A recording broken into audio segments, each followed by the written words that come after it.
യേശുക്രിസ്തു നാമത്തിൽ എല്ലാവർക്കും സ്നേഹവന്ദനം. ഈ വീഡിയോയിലൂടെ എന്നെ കാണുന്ന എല്ലാ പ്രിയപ്പെട്ടവർക്കും കർത്താവിൻ്റെ നാമത്തിൽ ഞാൻ വന്ദനം പറയുന്നു. ഈ ദിവസങ്ങളിൽ നമ്മുടെ വിശ്വാസ കോളത്തിൽ നടക്കുന്ന ചില ഉപദേശപരമായ വിഷയങ്ങളെ സംബന്ധിച്ചുള്ള ഒരു ചെറിയ തിരുവചന വെളിച്ചത്തിലുള്ള വിശകലനമാണ് ഞാൻ ഈ വീഡിയോയിൽ ചെയ്യാൻ വേണ്ടി താല്പര്യപ്പെടുന്നത്. നമുക്കറിയാം, ഒരു കാലത്ത് ദൈവവചന സത്യങ്ങൾക്ക് വേണ്ടി വില കൊടുത്തിറങ്ങി തിരിച്ച ഒരു വലിയ സമൂഹത്തിൻ്റെ പിന്നെ വന്നവരാണ് നമ്മളെല്ലാവരും. ദൈവവചന സത്യമാണെന്നും അത് മാറ്റമില്ലാത്തതാണെന്നും അത് മാത്രം നിലനിൽക്കുന്നതാണെന്നുമുള്ള ഒരു വലിയ ബോധ്യം നമ്മുടെ ഉള്ളിലുള്ളപ്പോഴാണ് പാരമ്പര്യ സഭകളും അതുപോലെ മറ്റ് പശ്ചാത്തലങ്ങളും വിട്ട് കർത്താവിനെ സ്വീകരിക്കുവാനും കർത്താവിനെ പിൻപറ്റുവാനും കർത്താവിനെ അനുസരിപ്പാനും നമ്മളൊക്കെ തീരുമാനമെടുത്തത്. ആ ഉപദേശം സത്യമാണെന്നുള്ള ബോധ്യത്തോടു കൂടിയാണ് ഇന്ന് എല്ലാ വിധത്തിലും എല്ലാ മാധ്യമങ്ങളിലൂടെയും കർത്താവിനെ നാം അറിയിക്കുകയും ചെയ്യുന്നത്. പക്ഷേ എനിക്ക് തോന്നുന്നു കാലങ്ങൾ കുറേ കഴിഞ്ഞപ്പോഴത്തേന് ഉപദേശത്തിന് മായം ചേർക്കുന്ന അല്ലെങ്കിൽ മായം ചേരുന്ന ഒരവസ്ഥയിലേക്ക് നമ്മൾ ഈ ഇപ്പോൾ കാലയളവിൽ വന്നിരിക്കുന്നു. പലതരത്തിലുള്ള ഉപദേശങ്ങൾ വിശ്വാസ സമൂഹത്തിൽ വളർന്നു വരികയാണ്. എനിക്ക് തോന്നുന്നത് കേരളത്തിൽ മലയാളികളുടെ ഇടയിൽ ഏറ്റവും അധികം ഉപദേശപരമായ വിഷയങ്ങൾ വളർന്നു വരുവാൻ ഏറ്റവും വളക്കൂറുള്ളൊരു മണ്ണായിട്ടാണ് മലയാളി വിശ്വാസ സമൂഹം ആയിരിക്കുന്നത്. ഇപ്പോൾ ഈ തരത്തിലുള്ള ഒരു അടിയന്തരമായ ഒരു സാഹചര്യമായിരുന്നിട്ട് പോലും ഇതിനെ കാര്യമായി പ്രതികരിക്കേണ്ടവർ അല്ലെങ്കിൽ അതിൻ്റെ പരിഹാരം വരുത്തേണ്ടവർ നേതൃത്വം വഹിക്കുന്ന പലരും ഇതിനു മുമ്പിൽ മൗനമാണ്. അതാണ് നമുക്ക് ഏറ്റവും ദയനീയമായ ഒരവസ്ഥ, ദുരവസ്ഥ എന്ന് പറയുന്നത്. പൗലോസ് തിമോഥെയോസിന് ലേഖനം എഴുതുമ്പോൾ ഇങ്ങനെ പറഞ്ഞു, അധ്യക്ഷ സ്ഥാനം കാംക്ഷിക്കുന്നത് പാപമല്ല. അധ്യക്ഷ സ്ഥാനം ഒരുവൻ കാംക്ഷിക്കുന്നെങ്കിൽ അത് നല്ല കാര്യം ആഗ്രഹിക്കുന്നു എന്നാണ് തിരുവചനം പറയുന്നത്. അപ്പോൾ ഒരുത്തൻ അധ്യക്ഷനായിരിക്കുന്നത് എന്നുള്ളത് ദൈവവചന പ്രകാരം നല്ല കാര്യമാണ്. പക്ഷേ അധ്യക്ഷൻ്റെ ക്വാളിഫിക്കേഷൻസ്, അദ്ദേഹത്തിൻ്റെ യോഗ്യതകളെക്കുറിച്ച് തിമോഥെയോസിനോട് സംസാരിക്കുമ്പോൾ അതിൽ പറയുന്ന അതിപ്രധാനമായ ഒരു കാര്യം അദ്ദേഹം പദ്യോപദേശം നന്നായി പഠിപ്പിക്കണമെന്നുള്ളതാണ്. ശരിയായ ഉപദേശം, സൗണ്ട് ഡോക്ട്രീൻസ് ജനത്തെ പഠിപ്പിക്കുവാൻ പ്രാപ്തനായിരിക്കണം നേതാവ് എന്നുള്ളതാണ്. എന്നാൽ നാം ഇന്ന് കാണുന്ന പല സംഘടനകളുടെയും എന്ന് പറഞ്ഞാൽ ഇന്നത്തെ മെയിൻ സ്ട്രീം സഭകൾ, മുൻപിൽ നിൽക്കുന്ന പെന്തക്കോസ്ത് വിശ്വാസ സഭാ സമൂഹങ്ങളുടെ പല നേതൃത്വങ്ങളും, നല്ലൊരു ശതമാനം നേതൃത്വങ്ങളും ഇതിൻ്റെ പിന്നിൽ മൗനം പാലിക്കുന്നു എന്നുള്ളതാണ് ഏറ്റവും ഭയാനകമായ ഒരവസ്ഥ. അതുകൊണ്ട് തന്നെ പലരും ഇത്തരത്തിലുള്ള ദുരുപദേശ വിഷയങ്ങളെ സംബന്ധിച്ച് വിവരണങ്ങൾ കൊടുക്കുവാൻ, വിശദീകരണങ്ങൾ കൊടുക്കുവാൻ മുൻപോട്ട് വന്നു എന്നുള്ളത് നമുക്ക് കാണാം.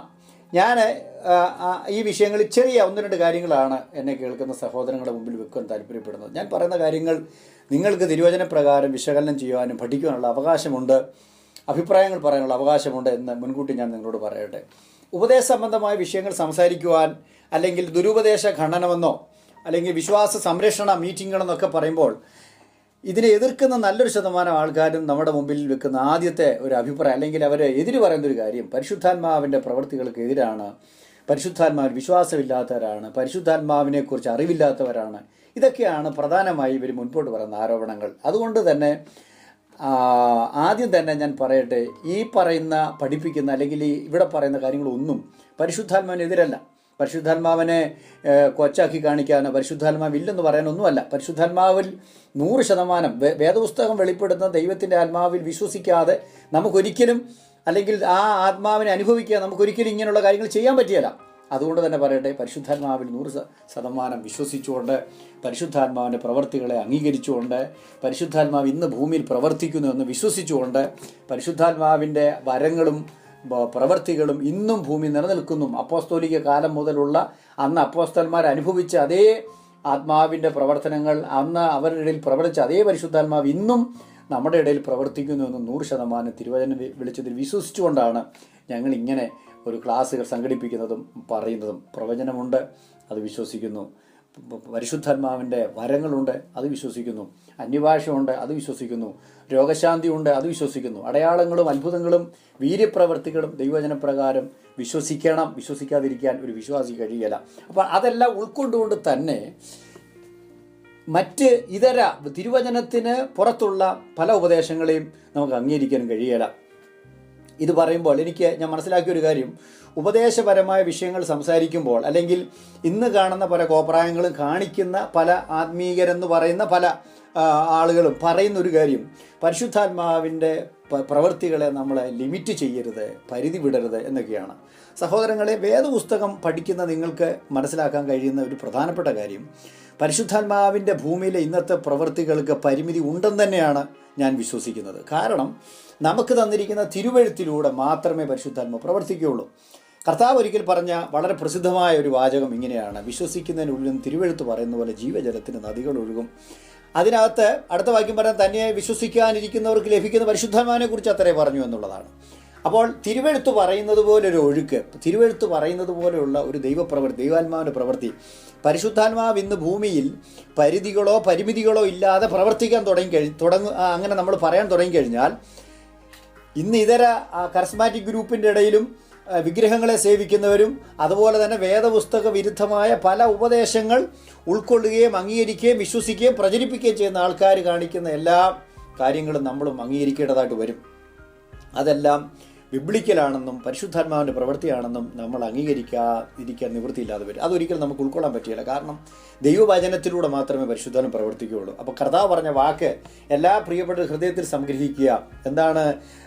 തിരുവെഴുത്ത് പറയുന്നത് പോലെ ജീവജലത്തിൻ്റെ നദികൾ. അപ്പോൾ ജീവജലത്തിൻ്റെ നദികൾ ഒരുവൻ്റെ ഉള്ളിൽ നിന്ന് വരണമെങ്കിൽ അത് തിരുവെഴുത്ത് എന്ന് പറയുന്ന ഫ്രെയിമിനുള്ളിൽ, അതിർത്തിക്കുള്ളിൽ, പരിധിക്കുള്ളിൽ നിന്നുകൊണ്ട് മാത്രമേ പരിശുദ്ധാത്മ പ്രവർത്തിക്കൂ എന്നുള്ള കാര്യം നമ്മളാരും മറന്നു പോകരുത് എന്ന് ഞാൻ ഈ സമയം ഓർപ്പിക്കുന്നു. അപ്പോൾ പരിശുദ്ധാത്മാവിൻ്റെ പ്രവൃത്തികൾക്ക് തീർച്ചയായിട്ടും പരിധികളുണ്ട്.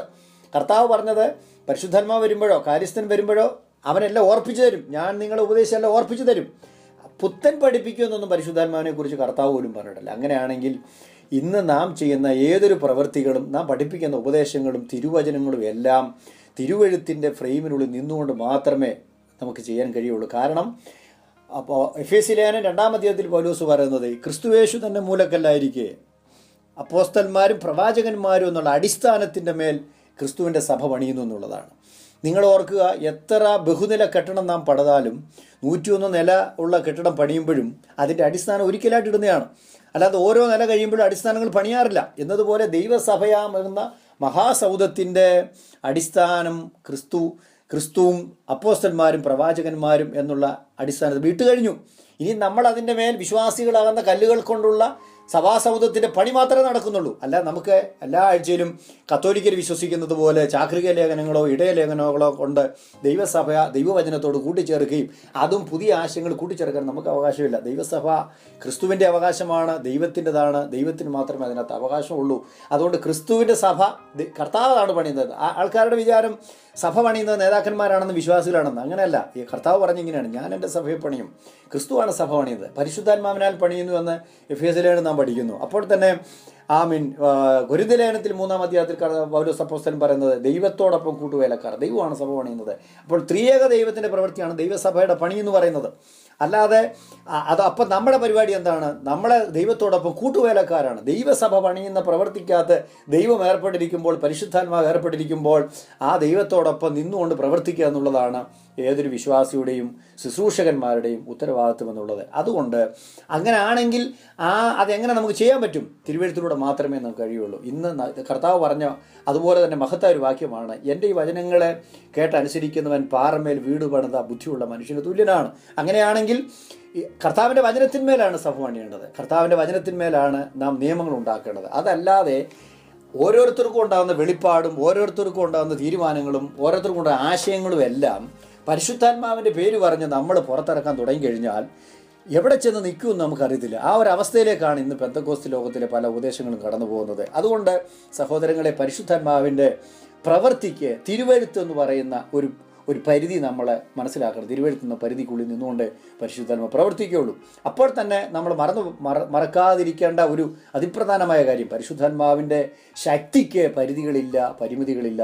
പരിശുദ്ധാത്മാവ് ദൈവത്തിൻ്റെ ആത്മാവായതുകൊണ്ട് പരിശുദ്ധാത്മാവിൻ്റെ പ്രവൃത്തിക്ക്, ശക്തിക്ക് പരിധിയില്ല എന്നും കൂടെ നമ്മൾ അറിഞ്ഞിരിക്കേണ്ടതാണ്. ഈ 2 കാര്യങ്ങൾ മനസ്സിൽ വെച്ചുകൊണ്ടാണ് തുടർന്നുള്ള ചില കാര്യങ്ങൾ ഞാൻ നിങ്ങളുമായിട്ട് പങ്കുവയ്ക്കാൻ വേണ്ടി താല്പര്യപ്പെടുന്നത്. നിങ്ങൾക്കറിയാം, ഇത്തരത്തിലുള്ള ഉപദേശ സംബന്ധമായ പഠിപ്പിക്കലുകളോ ക്ലാസ്സുകളോ നടക്കുമ്പോൾ നല്ലൊരു ശതമാനം ആൾക്കാർ ചോദിക്കുന്ന വളരെ പ്രധാനപ്പെട്ട ചോദ്യം, ഇതിൻ്റെയൊക്കെ ആവശ്യമുണ്ടോ?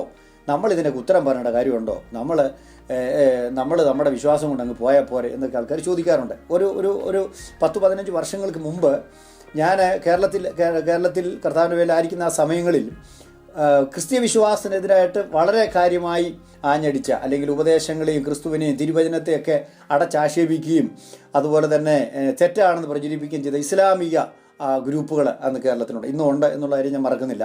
അങ്ങനെയുള്ള പശ്ചാത്തലത്തിൽ വിശ്വാസികളിൽ പലരുടെ അവരുടെ വിശ്വാസത്തെ ചോദ്യം ചെയ്യുന്ന, ബൈബിൾ തെറ്റാണ്, ഉപദേശം തെറ്റാണ്, യേശുക്രിസ്തു ദൈവമല്ല, യേശുക്രിസ്തുവിൽ കൂടി അല്ല രക്ഷ ഇത്യാദി പ്രചാരങ്ങളും പ്രചരിപ്പിച്ചിരുന്ന ആ കാലയളവിൽ അതിനെതിരായിട്ട് മറുപടി പറയാൻ വേണ്ടി ഞങ്ങൾ ഇറങ്ങി തിരിച്ചപ്പോഴും ഞാൻ അഭിമുഖീകരിച്ചൊരു പ്രധാനപ്പെട്ട ചോദ്യം ഇതാണ്: ഇതിൻ്റെ വല്ല ആവശ്യമുണ്ടെന്നുള്ളതാണ്. സഹോദരങ്ങളെ, വിശുദ്ധ വേദപുസ്തകം നമ്മളെ പഠിപ്പിക്കുന്ന അതിപ്രധാനമായൊരു കാര്യം, വിശുദ്ധന്മാർക്ക് ഒരിക്കലായി ഭരമേൽപ്പിച്ച വിശ്വാസത്തിന് വേണ്ടി നാം പോരാടണം എന്നുള്ളത് തന്നെയാണ്. നമ്മളെ ദൈവം ഭരമേൽപ്പിച്ചതാണ്. എൻട്രസ്റ്റഡ് അസ്, ദൈവം നമ്മുടെ മേൽ ഭരമേൽപ്പിച്ചു, ദൈവം ഉത്തരവാദിത്തോടെ ഏൽപ്പിച്ചതാണ്. ദൈവം പൗലോസ് പറയുന്നത് ഉപനിധിയായിട്ട് ഒരു ട്രഷർ എന്നതുപോലെ നാം സൂക്ഷിക്കുവാൻ വേണ്ടി കർത്താവ് നമ്മളെ ഏൽപ്പിച്ചതാണ് ദൈവത്തിൻ്റെ തിരുവചനം. അത് ഡിഫെൻഡ് ചെയ്യുവാനുള്ള ഉത്തരവാദിത്വം ദൈവസഭയ്ക്കുണ്ട്, നേതാക്കന്മാർക്കുണ്ട്, ശുശ്രൂഷന്മാർക്കുണ്ട്, വിശ്വാസികൾക്കുണ്ട്. അതുകൊണ്ട് തന്നെയാണ് യൂദ ആ വിഷയം പറയുമ്പോൾ പൊതുവിലുള്ള രക്ഷയെക്കുറിച്ച് എഴുതുവാൻ വേണ്ടി പേപ്പറും പേനയും എടുത്ത് ഇരുന്നപ്പോൾ പരിശുദ്ധാത്മ നിയോഗം മറ്റൊരു വിഷയത്തിലേക്കായിരുന്നു. അദ്ദേഹം അതിനെ വളരെ കർക്കശമായ ഭാഷയിൽ, കാഠിന്യമുള്ള ഭാഷയിൽ തന്നെ വിമർശിച്ചുകൊണ്ട് ഉപദേശപരമായ വിഷയങ്ങളെ, ദൈവത്തിൻ്റെ പ്രവൃത്തികളെ വരുമാനമാർഗമാക്കുന്നവരെയും എല്ലാം വിമർശിച്ചുകൊണ്ട് അദ്ദേഹം തൂലിക ചലിപ്പിച്ചത് യൂദായുടെ ലേഖനം നമുക്ക് കാണാം. അതിൻ്റെ പ്രാരംഭ വാക്യത്തിൽ അദ്ദേഹം പറയുന്നത് വിശുദ്ധന്മാർക്കൊരിക്കലായി ഭരമേൽപ്പിച്ച വിശ്വാസത്തിന് വേണ്ടി പോരാടണം. അതുകൊണ്ട് ദൈവവചനം വിശ്വസിക്കുന്ന, വിശുദ്ധ വേദപുസ്തകം ദൈവവചനമാണെന്ന് വിശ്വസിക്കുകയും അതനുസരിക്കുകയും അത് പ്രസംഗിക്കുകയും ചെയ്യുന്ന ഏതൊരു വിശ്വാസിക്കും ദൈവവചനമുള്ള ഏറ്റവും വലിയ ഉത്തരവാദിത്തങ്ങൾ ഒന്നാണ് ഉപദേശ സംബന്ധമായ തെറ്റുകൾ വരുമ്പോൾ അതിന് മുമ്പിൽ കണ്ണടയ്ക്കുക. നിങ്ങൾക്കറിയാമല്ലോ, സത്യത്തിൻ്റെ മുമ്പിൽ മൗനം പാലിക്കുന്നവൻ ശരിക്കും അസത്യവാദിയാണ്. കാരണം എന്താ പറയുക, ആ അസത്യത്തോട് അദ്ദേഹം അനുകൂലിക്കുന്നു എന്നുള്ളതാണ്. അത് നമുക്ക് ഒരിക്കലും ചെയ്യാൻ പാടില്ല. കർത്താവ് നമ്മളെ ഏൽപ്പിച്ചതാണ് ദൈവത്തിൻ്റെ വചനം, ഉപദേശം. അതിനെ നമ്മൾ സൂക്ഷിക്കാൻ നമ്മൾ ബാധ്യസ്ഥരാണ്. അതിനെതിരായിട്ട് ആര് വന്നാലും അതിന് മറുപടി പറയാനും നമ്മൾ ദൈവത്തിൻ്റെ പക്ഷത്തുള്ളവൻ മാറി നിൽക്കട്ടെ എന്ന് പണ്ട് മോശ പറഞ്ഞതുപോലെ ദൈവത്തിൻ്റെ പക്ഷത്തുള്ളവൻ മാറി നിൽക്കേണ്ട ഒരു കാലയളവിൽ നാം എത്തിച്ചേർന്നിരിക്കുകയാണ്. നാം ഈ പോക്ക് പോയാൽ, ഈ തരത്തിൽ സകലതിനെ ഉൾക്കൊണ്ടുകൊണ്ട് നാം യാത്ര ചെയ്യുകയാണെങ്കിൽ അധികാരം നമുക്ക് നിലനിൽപ്പില്ലാതെ വരും. നമ്മുടെ വരുന്ന തലമുറയുടെ മുമ്പിൽ നാം ഒത്തിരി ചോദ്യങ്ങൾക്ക് ഉത്തരം പറയേണ്ടി വരും. നമ്മുടെ വിശ്വാസത്തെ നമുക്ക് ഹനിക്കേണ്ടി വരും. നമ്മുടെ കുഞ്ഞുങ്ങളുടെ വിശ്വാസം കളഞ്ഞിട്ട് അവർ മറ്റു വല്ലതും തേടിപ്പോകുമ്പോൾ അതിനു മുമ്പിൽ നമുക്ക് കണ്ണീരൊടുക്കാൻ മാത്രമേ കഴിയുള്ളൂ. അങ്ങനെയുള്ള ഒരു ദയനീയമായ ഭാവി നമ്മുടെ തലമുറയ്ക്ക് വരുന്നതിന് മുമ്പ് തന്നെ ഉപദേശത്തിൽ നിലനിൽക്കേണ്ട കാര്യങ്ങൾ കുഞ്ഞുങ്ങളെ പറഞ്ഞ് പഠിപ്പിച്ച് ബോധ്യപ്പെടുത്തി മുൻപോട്ട് കൊണ്ടുവരേണ്ട വലിയൊരു ഉത്തരവാദിത്വം ഇന്നത്തെ തലമുറയ്ക്കുണ്ടെന്നുള്ള കാര്യം ആരും മറക്കരുത്. അപ്പോൾ തന്നെ പൗലോസ് അപ്പോസ്തലൻ വളരെ പ്രസിദ്ധമായ, പത്രോസ് പറഞ്ഞ മറ്റൊരു വാക്യം കൂടെ ഞാൻ നിങ്ങളുടെ മുമ്പിലേക്ക് കൊണ്ടുവരാം. പത്രോസിൻ്റെ 1-ാം ലേഖനം 3-ാം അധ്യായം അതിൻ്റെ 15-ാമത്തെ വാക്യം. അദ്ദേഹം അവിടെ ഇങ്ങനെയാണ് പറയുന്നത്: നിങ്ങളിലുള്ള പ്രത്യാശയെക്കുറിച്ച് ന്യായം ചോദിക്കുന്ന ഏവനോടും സൗമ്യതയും ഭയഭക്തിയും ഉത്തരം പറയുവാൻ എപ്പോഴും ഒരുങ്ങിയിരിക്കേണ്ടതാണ്. നമ്മളിലുള്ള പ്രത്യാശയെക്കുറിച്ച് ആരൊക്കെ ചോദിക്കാം? അത് നമ്മുടെ അകത്തുള്ളവർ മാത്രമൊന്നുമല്ല. ഇന്ന് നടക്കുന്ന പെന്തക്കോസ്തിനുള്ളിൽ നിന്ന് തന്നെ ഉണ്ടാകുന്ന വിഷയങ്ങൾ മാത്രമല്ല, പുറത്തുനിന്ന് ആൾക്കാർ അവിശ്വാസികൾ ചോദിക്കാം, ദൈവനിഷേധികൾ ചോദിക്കാം, ബഹുദൈവ വിശ്വാസികൾ ചോദിക്കാം, കൂടെ ജോലി ചെയ്യുന്നവർ ചോദിക്കാം, ഹിന്ദുക്കളെ, മുസ്ലിങ്ങളെ, ഇതര മതക്കാരെ, ഇതര വിശ്വാസികളെ ഒക്കെ നമ്മുടെ വിശ്വാസത്തെക്കുറിച്ച് ചോദിക്കാം. അങ്ങനെയുള്ള ഒരു സാഹചര്യം വരുമ്പോൾ അതിന് മുമ്പിൽ മൗനം പാലിക്കുവാൻ വചനം നമ്മളെ പഠിപ്പിക്കുന്നില്ല. നിങ്ങളുടെ പ്രത്യാശയെക്കുറിച്ച് ആര് ന്യായം ചോദിച്ചാലും അതിന് പ്രതിവാദം പറയാൻ ഒരുങ്ങിയിരിക്കണം. Be ready to always ready to എന്നാണ്. അപ്പം നമ്മൾ എപ്പോഴും ഒരുങ്ങിയിരിക്കണമെന്നാണ് വചനം പറയുന്നത്. അല്ലാതെ നമുക്ക് പറ്റിയ ഏറ്റവും വലിയ കുഴപ്പങ്ങളൊന്ന് നമ്മൾ ഒരുക്കമില്ലാത്തവരാണ്. നമ്മൾ മറ്റു പലതിൻ്റെയും പുറകെ പോകുന്നതുകൊണ്ട് ഇങ്ങനെയുള്ള കാര്യങ്ങൾക്ക് ഉത്തരം പറയാൻ നമുക്ക് പലപ്പോഴും കഴിയാതെ വരുന്നു. ഇവിടെ വരുന്നത് നമ്മുടെ പഠിപ്പിക്കൽ അല്ലെങ്കിൽ നമ്മുടെ സഭാ സമൂഹം ഇന്ന് പോകുന്ന ആ ഒരു അവസ്ഥയ്ക്കുടെ ദയനീയതയാണ് നമ്മൾ മനസ്സിലാക്കേണ്ടത്. ശരിക്കും ദൈവവിശ്വാസികളെ ദൈവവചനം പറഞ്ഞ് പഠിപ്പിച്ച് ബോധവാന്മാരാക്കി എടുക്കേണ്ടതിന് പകരം ഭക്ഷണത്തിന് കൂടെ കൊടുക്കുന്ന ഐസ്ക്രീം കൊടുക്കുന്നത് പോലെ കട്ടിയുള്ള ആഹാരം കൊടുക്കാതെ ഇഷ്ടമുള്ള കാര്യങ്ങൾ, പൗലോസിൻ്റെ ഭാഷയിൽ പറഞ്ഞ കർണരസമാകുമാറ് ഉള്ള കഥകളും കെട്ടുകഥകളും കിഴവിക്കഥകളും ഒക്കെ പറഞ്ഞ് ആൾക്കാരെ സുഖിപ്പിച്ച് അവരുടെ ചെവികൾക്ക് ഇമ്പമുള്ള കാര്യങ്ങൾ പറഞ്ഞു കൊടുത്തു പോകുന്ന ഇളക്കവും പെരുക്കവും ഉള്ളൊരു ഒരു ഗ്രൂപ്പിനെ ആൾക്കാർ ഇഷ്ടപ്പെട്ടു പോകുന്നൊരു തലത്തിലേക്ക് നമ്മൾ എത്തി വന്നിരിക്കുന്നു. അതിൽ നിന്ന് മാറ്റം വരുത്തിയിട്ട് ദൈവവചനം കർശനമായി ദൈവസഭയിൽ പഠിപ്പിക്കുവാനും പ്രബുദ്ധരാക്കി വിശ്വാസികളെ തീർക്കുവാനും ദൈവദാസന്മാർ മുന്നോട്ടിറങ്ങിയാൽ ഇത്തരത്തിലുള്ള നല്ലൊരു ശതമാനം ഉപദേശങ്ങളും നമുക്ക് മാറ്റിയെടുക്കാൻ കഴിയുമെന്ന് ഞാൻ വിശ്വസിക്കുന്നു. ഞാൻ അതിലേക്ക് പിന്നീട് നിങ്ങളുമായി വരുന്നതായിരിക്കും. അപ്പോൾ തന്നെ പത്രോസ് പറഞ്ഞ വാക്ക് മറക്കാതിരിക്കുക. നിങ്ങളുടെ പ്രത്യാശയെക്കുറിച്ച് ഞാൻ ചോദിച്ചാൽ ഉത്തരം പറയുവാൻ നമ്മൾ റെഡി ആയിരിക്കണം. കൊരിന്ത്യർ ലേഖനം രണ്ടാം ലേഖനത്തിൽ 11-ാം അധ്യായത്തിന് 4-ാം വാക്യത്തിൽ പൗലോസ് പറയുന്ന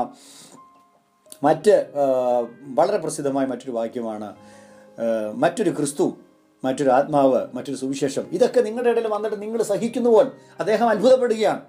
അദ്ദേഹം ഒരു ക്രിസ്തുവിനെ അവിടെ പ്രസംഗിച്ചു, ക്രൂശിക്കപ്പെട്ട ഒരു ക്രിസ്തുവിനെ പ്രസംഗിച്ചു. ഇന്ന് ക്രൂശിക്കപ്പെട്ട ക്രിസ്തു അല്ല പലർക്കും പ്രസംഗ വിഷയം. സമ്പന്നം നൽകുന്ന ക്രിസ്തുവാണ്, നന്മ നൽകുന്ന ക്രിസ്തുവാണ്. കർത്താവ് എത്ര പേർക്ക് ഭൂമിയിൽ ജീവിച്ചിരുന്നപ്പോൾ പണം വാരി കൊടുത്തു? നിങ്ങൾ തന്നെ ചിന്തിച്ചു നോക്കുക. പാവപ്പെട്ട അപ്പോസ്തലന്മാർ അവർക്ക് കൊടുത്ത എന്താ പറയുന്നത്, പൊക്കണവും എടുത്തുകൊണ്ട് നടന്ന് സഞ്ചരിച്ച് അവിടെയൊക്കെ സൂചന പറഞ്ഞപ്പോൾ ഭക്ഷണം കൊണ്ടുപോരെന്നും പറഞ്ഞാണ് കർത്താവ് വടി പോലും എടുക്കരുത്, പൊക്കണം എടുക്കരുത് എന്താ പറഞ്ഞത്. അങ്ങനെ കർത്താവ് ആ ശിഷ്യന്മാരെ പറഞ്ഞു വിട്ടു. ആ 12 പേരെ ഭൂലോകത്തെ കീഴ്മേൽ മറിക്കുന്നവരെന്നുള്ള പേര് അവർ നേടിയെടുത്തു. അത് പണം കൊണ്ടായിരുന്നില്ല. അവരെ ആ തരത്തിൽ പ്രവർത്തിച്ചത് പണമായിരുന്നില്ല അവരുടെ പിന്നിലുണ്ടായിരുന്നത്, പ്രസിദ്ധിയായിരുന്നില്ല, അവരുടെ ആർഭാടങ്ങളായിരുന്നില്ല.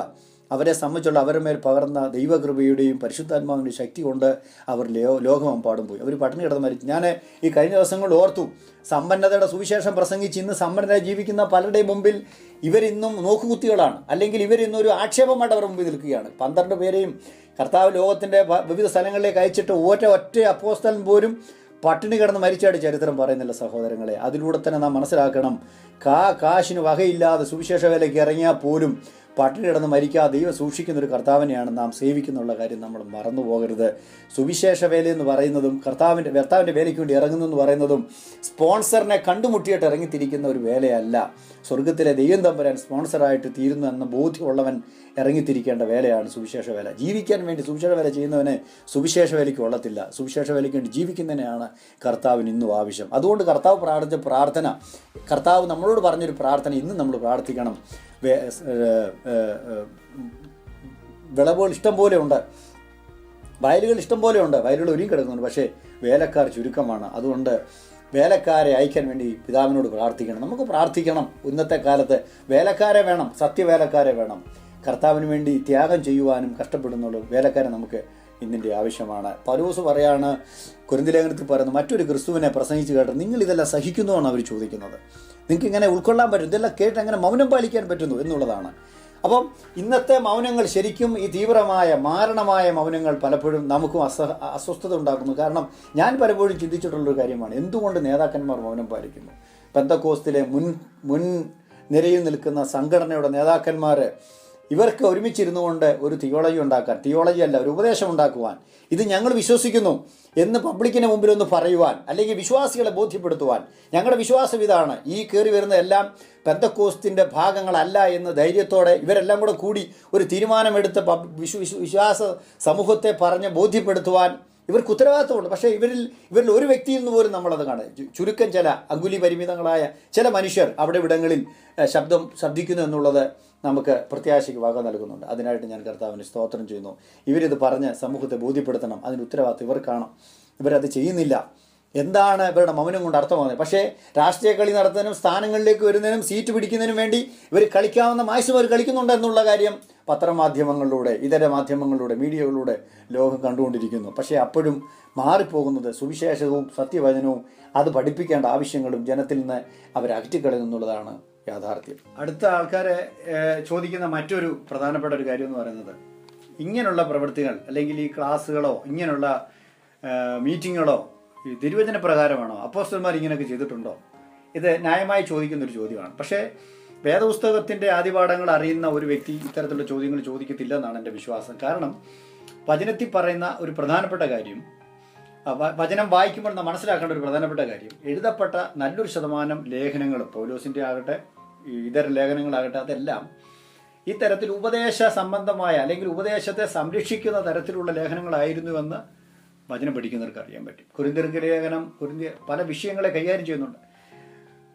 കൊലോസ്യ ലേഖനം ഉപദേശ സംബന്ധമായ വളരെ ഗൗരവമുള്ളൊരു വിഷയത്തിൽ, തത്വജ്ഞാനവും വെറും വഞ്ചനയും കൊണ്ട് ആരും നിങ്ങളെ വഞ്ചിക്കാതിരിക്കാൻ സൂക്ഷിച്ചു കൊടുവിൻ എന്നൊക്കെ പറയുന്ന ലേഖനങ്ങൾ ജ്ഞാനവാദത്തിനെതിരായിട്ടുള്ള പൗലോസിൻ്റെ ഒരു അപ്പോളജറ്റിക് ലേഖനമാണ്. അപ്പോൾ തന്നെ എബ്രായ ലേഖനം, അതുപോലെ തന്നെ ഉപദേശ സംരക്ഷണമായ സംബന്ധിച്ചുള്ള ലേഖനമാണ്. അപ്പം നമ്മുടെ അപ്പോസ്തലന്മാരുടെ എഴുത്തുകൾ, അപ്പോസ്തലന്മാരുടെ പ്രസംഗങ്ങൾ, പ്രവൃത്തികളെല്ലാം അവരെ ദൈവം ഭരമേൽപ്പിച്ച വിശ്വാസത്തെ സൂക്ഷിക്കുന്നതിന് വേണ്ടി അവർ ചെയ്തിരുന്നു എന്നുള്ളത് തിരുവചനം വായിക്കുന്ന ഏതൊരു വ്യക്തിക്കും മനസ്സിലാക്കാവുന്ന ഒരു കാര്യമാണ്. അതുകൊണ്ട് ഇത് ആവശ്യമാണോ? 100% ആവശ്യമാണ്. ദൈവവചനം നമ്മളെ അത് ആഹ്വാനം ചെയ്യുന്നു. നിങ്ങൾ അപ്പോസ്തല പ്രവൃത്തിക്ക് അത് വായിക്കണം. പൗലോസ് പല സ്ഥലങ്ങളിൽ, പ്രത്യേകിച്ച് യഹൂദന്മാരുടെ സിനഗോഗുകളിൽ കടന്നു യേശു ക്രിസ്തു ദൈവമെന്ന് സമ്പാദിച്ചു വന്നു, യേശു ക്രിസ്തു എന്ന് തെളിയിച്ചു പോന്നു. അപ്പോൾ അദ്ദേഹം വിശ്വസിക്കുന്ന വിശ്വാസ പ്രമാണത്തെ മറ്റൊരാളുടെ മുമ്പിൽ ബോധ്യപ്പെടുത്തി കൊടുക്കാനുള്ള ബാധ്യത അദ്ദേഹത്തിന് അറിയാമായിരുന്നുകൊണ്ടാണ് സമ്പാദിച്ചു തെളിയിച്ചു പോന്നു എന്നൊക്കെ പറയാനുള്ള കാരണം. നിങ്ങൾ 18-19 അധ്യായങ്ങൾ അപ്പോസ്തലപ്പെടുത്തുന്നത് വായിച്ചു നോക്കിയാൽ നമുക്ക് ഗ്രഹിക്കാൻ പറ്റും. അതുകൊണ്ട് തന്നെ നമുക്കിങ്ങനെ കൺക്ലൂഡ് ചെയ്യാം, ഉപദേശ സംബന്ധമായ വിഷയങ്ങൾ തെറ്റാര് വരുത്തിയാലും അത് ഏത് വലിയ ആളാണെങ്കിലും ദൈവവചന പ്രകാരം അതിനെ ഡിഫെൻഡ് ചെയ്യാനുള്ള ഉത്തരവാദിത്വം ദൈവമക്കൾക്കും ദൈവദാസന്മാർക്കും ഉണ്ട് എന്നുള്ള കാര്യം നാം മറന്നു പോകരുത്. രണ്ടാമതൊരു കാര്യം, ഇന്ന് കാണിക്കുന്ന പലതും തിരുവചനത്തിനകത്തില്ല. തിരുവചനത്തിനകത്തില്ലാത്ത കാര്യങ്ങൾ ചെയ്യാമോ എന്നൊരു ചോദ്യമുണ്ട്. ഞാൻ വിശ്വസിക്കുന്ന സഹോദരങ്ങളെ, പാരമ്പര്യ സഭകളും പട്ടത്ത സഭകളും ഒക്കെ വിട്ടിറങ്ങിയതിൻ്റെ മെയിൻ ഒരു കാരണം, അവരെല്ലാം അവരെ സംബന്ധിച്ചിടത്തോളം ബൈബിളിനോടൊപ്പം തന്നെ അവർ വില കൊടുക്കുന്ന ഒരു കാര്യമാണ് പാരമ്പര്യങ്ങൾക്ക്. നിങ്ങൾക്കറിയാം, അത് വിശുദ്ധ പാരമ്പര്യങ്ങൾ എന്നുള്ള പേരിൽ സഭാ കാലയളവിൽ നിലനിന്നിരുന്ന പല ആചാരങ്ങളും അനുഷ്ഠാനങ്ങളും സഭയുടെ ഭാഗമായിട്ട് ഇന്ന് തീർന്നു. അതിനവർ കണ്ടുപിടിച്ചൊരു മാർഗം ബൈബിളിനോടൊപ്പം, ബൈബിളിനേക്കാൾ എന്നൊക്കെയുള്ള അർത്ഥത്തിലാണ് ട്രഡീഷൻസ്. ആ ഒരു പാരമ്പര്യം വിട്ടിട്ടാണ് നമ്മൾ ബൈബിളിൻ്റെ പിന്നാലെ ഇറങ്ങി വന്നത്. അങ്ങനെ ആ ഒരു അനുഭവത്തിൽ നിന്നും ദൈവവചനം മാത്രമാണ് ശരിയെന്നും സത്യമെന്നും ബോധ്യപ്പെട്ട് ഇറങ്ങി തിരിച്ച ഇതേ സമൂഹത്തിൽ ആ വചനത്തിനകത്ത് യാതൊരു ബന്ധവുമില്ലാത്ത കാര്യങ്ങൾ ദുർവ്യാഖ്യാനം നടത്തി മനുഷ്യരെ പറ്റിക്കുന്ന തരത്തിലേക്ക് വന്ന പുത്തൻ പ്രവണതകൾ സമൂഹത്തിൽ കൊണ്ടുവന്നിട്ട് മനുഷ്യനെ പറ്റിക്കുകയും ജനത്തെ വഞ്ചിക്കുകയും ചെയ്യുന്നത് നമുക്കൊരിക്കലും ഉൾക്കൊള്ളാൻ പറ്റുന്ന കാര്യമല്ല. അതുകൊണ്ട് തന്നെ എൻ്റെ പൊന്നു സഹോദരങ്ങളെ, ദൈവവചനം പഠിപ്പിക്കുന്ന ഒരു കാര്യം തിരുവഴുത്തിൻ്റെ ഫ്രെയിമിൽ നിന്നുകൊണ്ട് മാത്രമേ നമുക്കതൊക്കെ ചെയ്യാൻ പറ്റൂ. ബൈബിളിനകത്തുണ്ടോ എന്ന് നമ്മൾ ചോദിക്കണം. സാധാരണ നിങ്ങൾ കേട്ടിട്ടുണ്ടാകും, ഒരു ഉപദേശം ശരിക്കും സ്ഥാപിക്കും, ഒരു ഉപദേശം ഡോക്ട്രിൻ, ഒരു ബേസിക് ഉപദേശമായിട്ട് ഒരു കാര്യത്തെ സ്ഥാപിക്കണമെങ്കിൽ അത് സുവിശേഷങ്ങൾ രേഖപ്പെടുത്തിയിട്ടുള്ളതായിരിക്കണം. അഥവാ കർത്താവിൻ്റെ വായിൽ നിന്ന് അത് വന്നിരിക്കണം. അപ്പോസ്തലന്മാർ അത് അനുഷ്ഠിച്ചതായിരിക്കണം, അല്ലെങ്കിൽ അപ്പോസ്തല പ്രവൃത്തിക്ക് അത് രേഖപ്പെടുത്തിയായിരിക്കണം. അതുമല്ല, അതും കൂടാതെ ലേഖനങ്ങളിൽ അതിനെക്കുറിച്ച് വിശദീകരണം ഉണ്ടാവണം. അപ്പോൾ അതിൻ്റെ അർത്ഥം രക്ഷയെക്കുറിച്ച് കർത്താവ് പ്രസംഗിച്ചതാണ്, അപ്പോസ്തലന്മാർ അത് അനുഷ്ഠിച്ചതാണ്, അല്ലെങ്കിൽ ലേഖനങ്ങളിൽ അതിനെക്കുറിച്ച് പരാമർശമുണ്ട്. സ്നാനം നമുക്ക് വളരെ അറിയാവുന്നൊരു കാര്യമാണ്. കർത്താവ് പ്രസംഗിച്ചതാണ്, സ്നാനപ്പെടണം, ഇത് രണ്ടും കർത്താവ് കൽപ്പിച്ചു. അപ്പോസ്തലന്മാർ അത് അനുഷ്ഠിച്ചു, അവരുടെ അടുക്കൽ വന്നവരെ വരെ സ്നാനപ്പെടുത്തി. ലേഖനങ്ങൾ അതിനെക്കുറിച്ച് വിശദീകരണങ്ങൾ കൊടുത്തു. അതിൻ്റെ ആത്മീയ അർത്ഥം, പൊരുൾ എന്താണെന്ന്, വെള്ളത്തിൽ പൊങ്ങിയെടുത്താൽ എന്താണെന്ന് ചോദിക്കുന്നവർക്ക് അതിൻ്റെ ആത്മീയ അർത്ഥവും ആശയവും ആഴവും എന്താണെന്ന് ലേഖനങ്ങളിലൂടെ നമുക്ക് കാണുവാൻ കഴിയും. ചുരുക്കത്തിൽ കർത്താവിൻ്റെ വായ്മൊഴിയാലോ കർത്താവിൻ്റെ വായിൽ നിന്നുള്ള കൽപ്പനയാലോ അപ്പോസ്തലന്മാർ അനുഷ്ഠിച്ചതായോ ലേഖനങ്ങളിൽ പരാമർശിച്ചതായോ ഉള്ള വിഷയങ്ങൾ മാത്രമേ നമുക്ക് ഒരു ഉപദേശമായിട്ട് നമുക്ക് എടുക്കാൻ പറ്റൂ. ഇന്ന് കാണുന്ന പല പരിപാടികളും എന്ന് പറഞ്ഞാൽ ഉന്തി വീഴ്ത്ത്, ചിരി, കൊര, ഇങ്ങനെയുള്ള പല കാര്യങ്ങളും, ഛർദ്ദിപ്പിക്കൽ, ഇങ്ങനെയുള്ള പല കാര്യങ്ങളും വേദപുസ്തകത്തിനകത്ത് എവിടെ കിടക്കുന്നതെന്ന് നമുക്കൊരു പിടുത്തം കാണുന്നില്ല. ഇവരെവിടുന്ന് ഇത് കണ്ടുപിടിച്ചു എന്നുള്ളതാണ്. ഇതിനെല്ലാം എന്തെങ്കിലും ന്യായം പറഞ്ഞ് അതിനെ എന്താ പറയുക, പബ്ലിക്കിൻ്റെ മുമ്പിൽ കൊണ്ടുവരാൻ ഇവർക്ക് ഭയങ്കര മിടുക്കാണ്, ഭയങ്കര കഴിവാണെന്നുള്ളതാണ്. സഹോദരങ്ങളെ, ദൈവസ്ഥാനം നമ്മൾ ചെല്ലുമ്പോൾ കർത്താവ് ചോദിക്കുന്നതിൻ്റെ വചനം അനുസരിച്ചു എന്നുള്ളത് മാത്രമേ ഉള്ളൂ. എൻ്റെ ഈ വചനങ്ങളെ അനുസരിക്കുന്നതെന്നാണ് കർത്താവ് പഠിപ്പിച്ചത്. ഞാൻ നേരത്തെ ആ വാക്യം നിങ്ങളോട് പറഞ്ഞതാണ്. അപ്പോൾ തന്നെ വേദപുസ്തകത്തിനകത്ത് ധാരാളം വാക്യങ്ങൾ ബൈബിളിനകത്തുണ്ട്. വേദപുസ്തകം മാത്രം മതി. നിങ്ങൾ എന്നെ കേൾക്കുന്ന പ്രിയപ്പെട്ടവർ, ദയവായി നിങ്ങളുടെ വീട്ടിൽ ബൈബിൾ ഉണ്ടെങ്കിൽ ബൈബിൾ തുറന്നിട്ട് തിമോഥെയോസിന്റെ 2 ലേഖനം 3-ാം അധ്യായത്തിന്റെ 16-17 വാക്യങ്ങൾ നിങ്ങൾ വായിച്ചു നോക്കുക. ഒരു മനുഷ്യൻ പെർഫെക്റ്റ് ആയിട്ട് ജീവിക്കാൻ, പൂർണ്ണനായി തീരുവാനുള്ളതെല്ലാം തിരുവെഴുത്തിനകത്ത് രേഖപ്പെടുത്തിയിട്ടുണ്ട്. ഇനി പുതിയൊന്നും കണ്ടുപിടിക്കേണ്ട ആവശ്യമില്ല. ഗലാത്യ ലേഖനം 1-ാം അധ്യായത്തിന്റെ 8-ാം വാക്യത്തിൽ പൗലോസ് പറയുന്ന വളരെ മനോഹരമായ ഒരു വാക്യം, ഞങ്ങൾ നിങ്ങളോട് അറിയിച്ച സുവിശേഷത്തിന് വിപരീതമായി ഞങ്ങളാകട്ടെ സ്വർഗത്തിൽ നാഗതനായ ഒരു ദൂതനാകട്ടെ അവൻ നിങ്ങളോട് മറ്റു വചനം പറഞ്ഞ് ശപിക്കപ്പെട്ടവരെന്നാണ്. കൊരിന്തി ലേഖനത്തിനകത്തും സദൃശവാക്യത്തിനകത്തും എടുത്തു പറഞ്ഞൊരു വാക്യം, ദൈവവചനത്തോട് കൂട്ടിച്ചേർക്കരുത്, കൂട്ടിച്ചേർത്താൽ നീ കള്ളനായി തീരും. വചനത്തോട് കൂട്ടിച്ചേർക്കാൻ നമുക്ക് പാടില്ല. റോമാലേഖനം 2-16 വാക്യത്തിൽ പറയുന്ന സുവിശേഷപ്രകാരം ദൈവം ലോകത്തെ ന്യായം വിധിക്കും എന്നുള്ളതാണ്. അതിൻ്റെ അർത്ഥം മനസ്സിലായി കാണുമല്ലോ. സുവിശേഷപ്രകാരമേ ദൈവം ന്യായം വിധിക്കത്തുള്ളെങ്കിൽ സുവിശേഷം മാത്രം നാം അനുസരിച്ചാൽ മതി. ഒരു രാജ്യത്തിന് ഒരു പീനൽ കോഡുണ്ട്. ആ പീനൽ കോഡ് വെച്ച് മാത്രമേ ഒരു വിധി പറയാൻ ഒരു കോടതിക്ക് അവകാശമുള്ളൂ. നിയമമില്ലാത്തടത്ത് നിയമലംഘനമില്ല. നിയമങ്ങളില്ലെങ്കിൽ പിന്നെ എന്ത് കോടതി? വിശുദ്ധ വേദപുസ്തകം ഒരു ദൈവവൈതലിൻ്റെ നിയമപുസ്തകമാണ് വചനം. വചനപ്രകാരം മാത്രമേ ദൈവം മനുഷ്യൻ ന്യായം വിധിക്കുകയുള്ളൂ. അതുകൊണ്ട് വചനത്തിൽ ഉള്ളത് മാത്രം നാം അനുഷ്ഠിച്ചാൽ മതി. അല്ലാതെ നാം പോയി കഴിഞ്ഞാൽ എല്ലാ പരിമിതികളും വിട്ട് നമ്മൾ യാത്ര ചെയ്യുമെന്നുള്ള കാര്യം നാം മറക്കണ്ട. അപ്പോൾ അതുകൊണ്ട് വിശുദ്ധ വേദപുസ്തകത്തിൻ്റെ ഞാൻ ഈ പറയപ്പെട്ട വാക്യങ്ങളുടെ അടിസ്ഥാനത്തിൽ വേദപുസ്തകം മാത്രം അനുഷ്ഠിച്ചും വേദപുസ്തകം ഉള്ളത് മാത്രം വിശ്വസിച്ചും അത് പ്രസംഗിച്ചും അനുഷ്ഠിച്ചാൽ നിത്യത പ്രാപിക്കാൻ കഴിയും, വിശുദ്ധനായി ജീവിക്കാൻ കഴിയും, പൂർണ്ണനായി തീരാൻ കഴിയും എന്നെല്ലാം നമുക്ക് മനസ്സിലാക്കാൻ കഴിയും എന്ന് പറഞ്ഞ് ഞാൻ ആ ഭാഗം വിടുകയാണ്. അപ്പോൾ തന്നെ നാം അന്വേഷിക്കേണ്ട അതിപ്രധാനമായ ഒരു കാര്യം, തിരുവചനം എഴുതിയ ദൈവദാസന്മാർക്ക് ഇങ്ങനെയുള്ള പ്രവണതകൾ പിൻകാലങ്ങളിൽ വരുമെന്നുള്ളതിനെക്കുറിച്ച് വല്ല ബോധ്യമുണ്ടായിരുന്നുവോ? അതോ അവർക്ക് അതിനെക്കുറിച്ചൊരു മുന്നറിയിപ്പ് വല്ലതും കിട്ടിയിരുന്നുവോ? വളരെ വ്യക്തമായിട്ട് തിരുവചനത്തിനകത്ത് രേഖപ്പെടുത്തുന്നു. നിങ്ങൾക്കറിയാമല്ലോ, ഏറ്റവും കൂടുതൽ ഈ ഉപദേശങ്ങളുടെ പിന്നിൽ പ്രവർത്തിക്കുന്ന ഒരു പ്രവാചകന്മാരാണ്. പ്രവാചക ആത്മാവുണ്ടെന്നും പറഞ്ഞുള്ള ആൾക്കാരാണ് പലപ്പോഴും ഉപദേശം കൊണ്ടുവരുന്നത്. ഇവരെ ഏത് ഉപദേശം ഇറക്കിയാൽ ആൾക്കാരുടെ ഭാവി പറയാൻ അവർക്ക് കഴിയുന്നുണ്ട്. ഭാവി പറയുന്നു, രോഗം പറയുന്നു, പേര് പറയുന്നു. ഇതുകൊണ്ടൊക്കെയാണ് ഇവർ പ്രസിദ്ധരായിത്തീരുന്നത്. പക്ഷെ വേദപുസ്തകം ഏറ്റവും കൂടുതൽ മുന്നറിയിപ്പ് വാർണിങ്സ് നൽകിയിരിക്കുന്നത് കള്ളപ്രവാചകന്മാരെ കുറിച്ചാണ്, പ്രവാചകന്മാരെ കുറിച്ചാണ്. അതിനെ തിരിച്ചറിയുവാൻ, അവരെ ഡിസൈൻ ചെയ്യുവാൻ, വിവേചിക്കുവാൻ വചനം നമ്മളെ പഠിപ്പിക്കുന്നുണ്ട്. ഞാൻ 1-2 വാക്യങ്ങൾ ഞാൻ നിങ്ങളുടെ മുമ്പിലേക്ക് കൊണ്ടുവരാം. അപ്പോസ്തലപ്രവൃത്തി 20-ാം അധ്യായത്തിൻ്റെ 29 മുതലുള്ള വാക്യങ്ങളിൽ പൗലോസ് അപ്പോസ്തലൻ എഫെസോസ് സഭയിൽ നിന്നുള്ള വിടവാങ്ങൽ സന്ദേശമാണ്. അവിടെ അദ്ദേഹം പറയുന്ന വാക്കുകൾ വളരെ പ്രസിദ്ധമായ ചില വാക്യങ്ങളാണ്. ഇങ്ങനെയാണ് അദ്ദേഹം പറയുന്നത്: ഞാൻ പോയ ശേഷം ആട്ടിൻകൂട്ടത്തെ ആദരിക്കാത്ത കൊടിയ ചെന്നായ്ക്കൾ നിങ്ങളുടെ ഇടയിൽ കടക്കും എന്ന് ഞാൻ അറിയുന്നു. ശിഷ്യന്മാരെ തങ്ങളുടെ പിന്നാലെ വലിച്ചു കളയുവാനായി വിപരീത ഉപദേശം പ്രസ്താവിക്കുന്ന പുരുഷന്മാർ നിങ്ങളുടെ ഇടയിൽ നിന്ന് എഴുന്നേറ്റ് വരും. അതുകൊണ്ട് ഉണർന്നിരിപ്പിൻ. ഞാൻ ഈ 3 സംവത്സരം രാപ്പകൽ ഇടപെടാതെ കണ്ണുനീർ വാർത്തുകൊണ്ട് ഓരോരുത്തരും ബുദ്ധി പറഞ്ഞു തന്നത് ഓർത്തുകൊള്ളുവിൻ.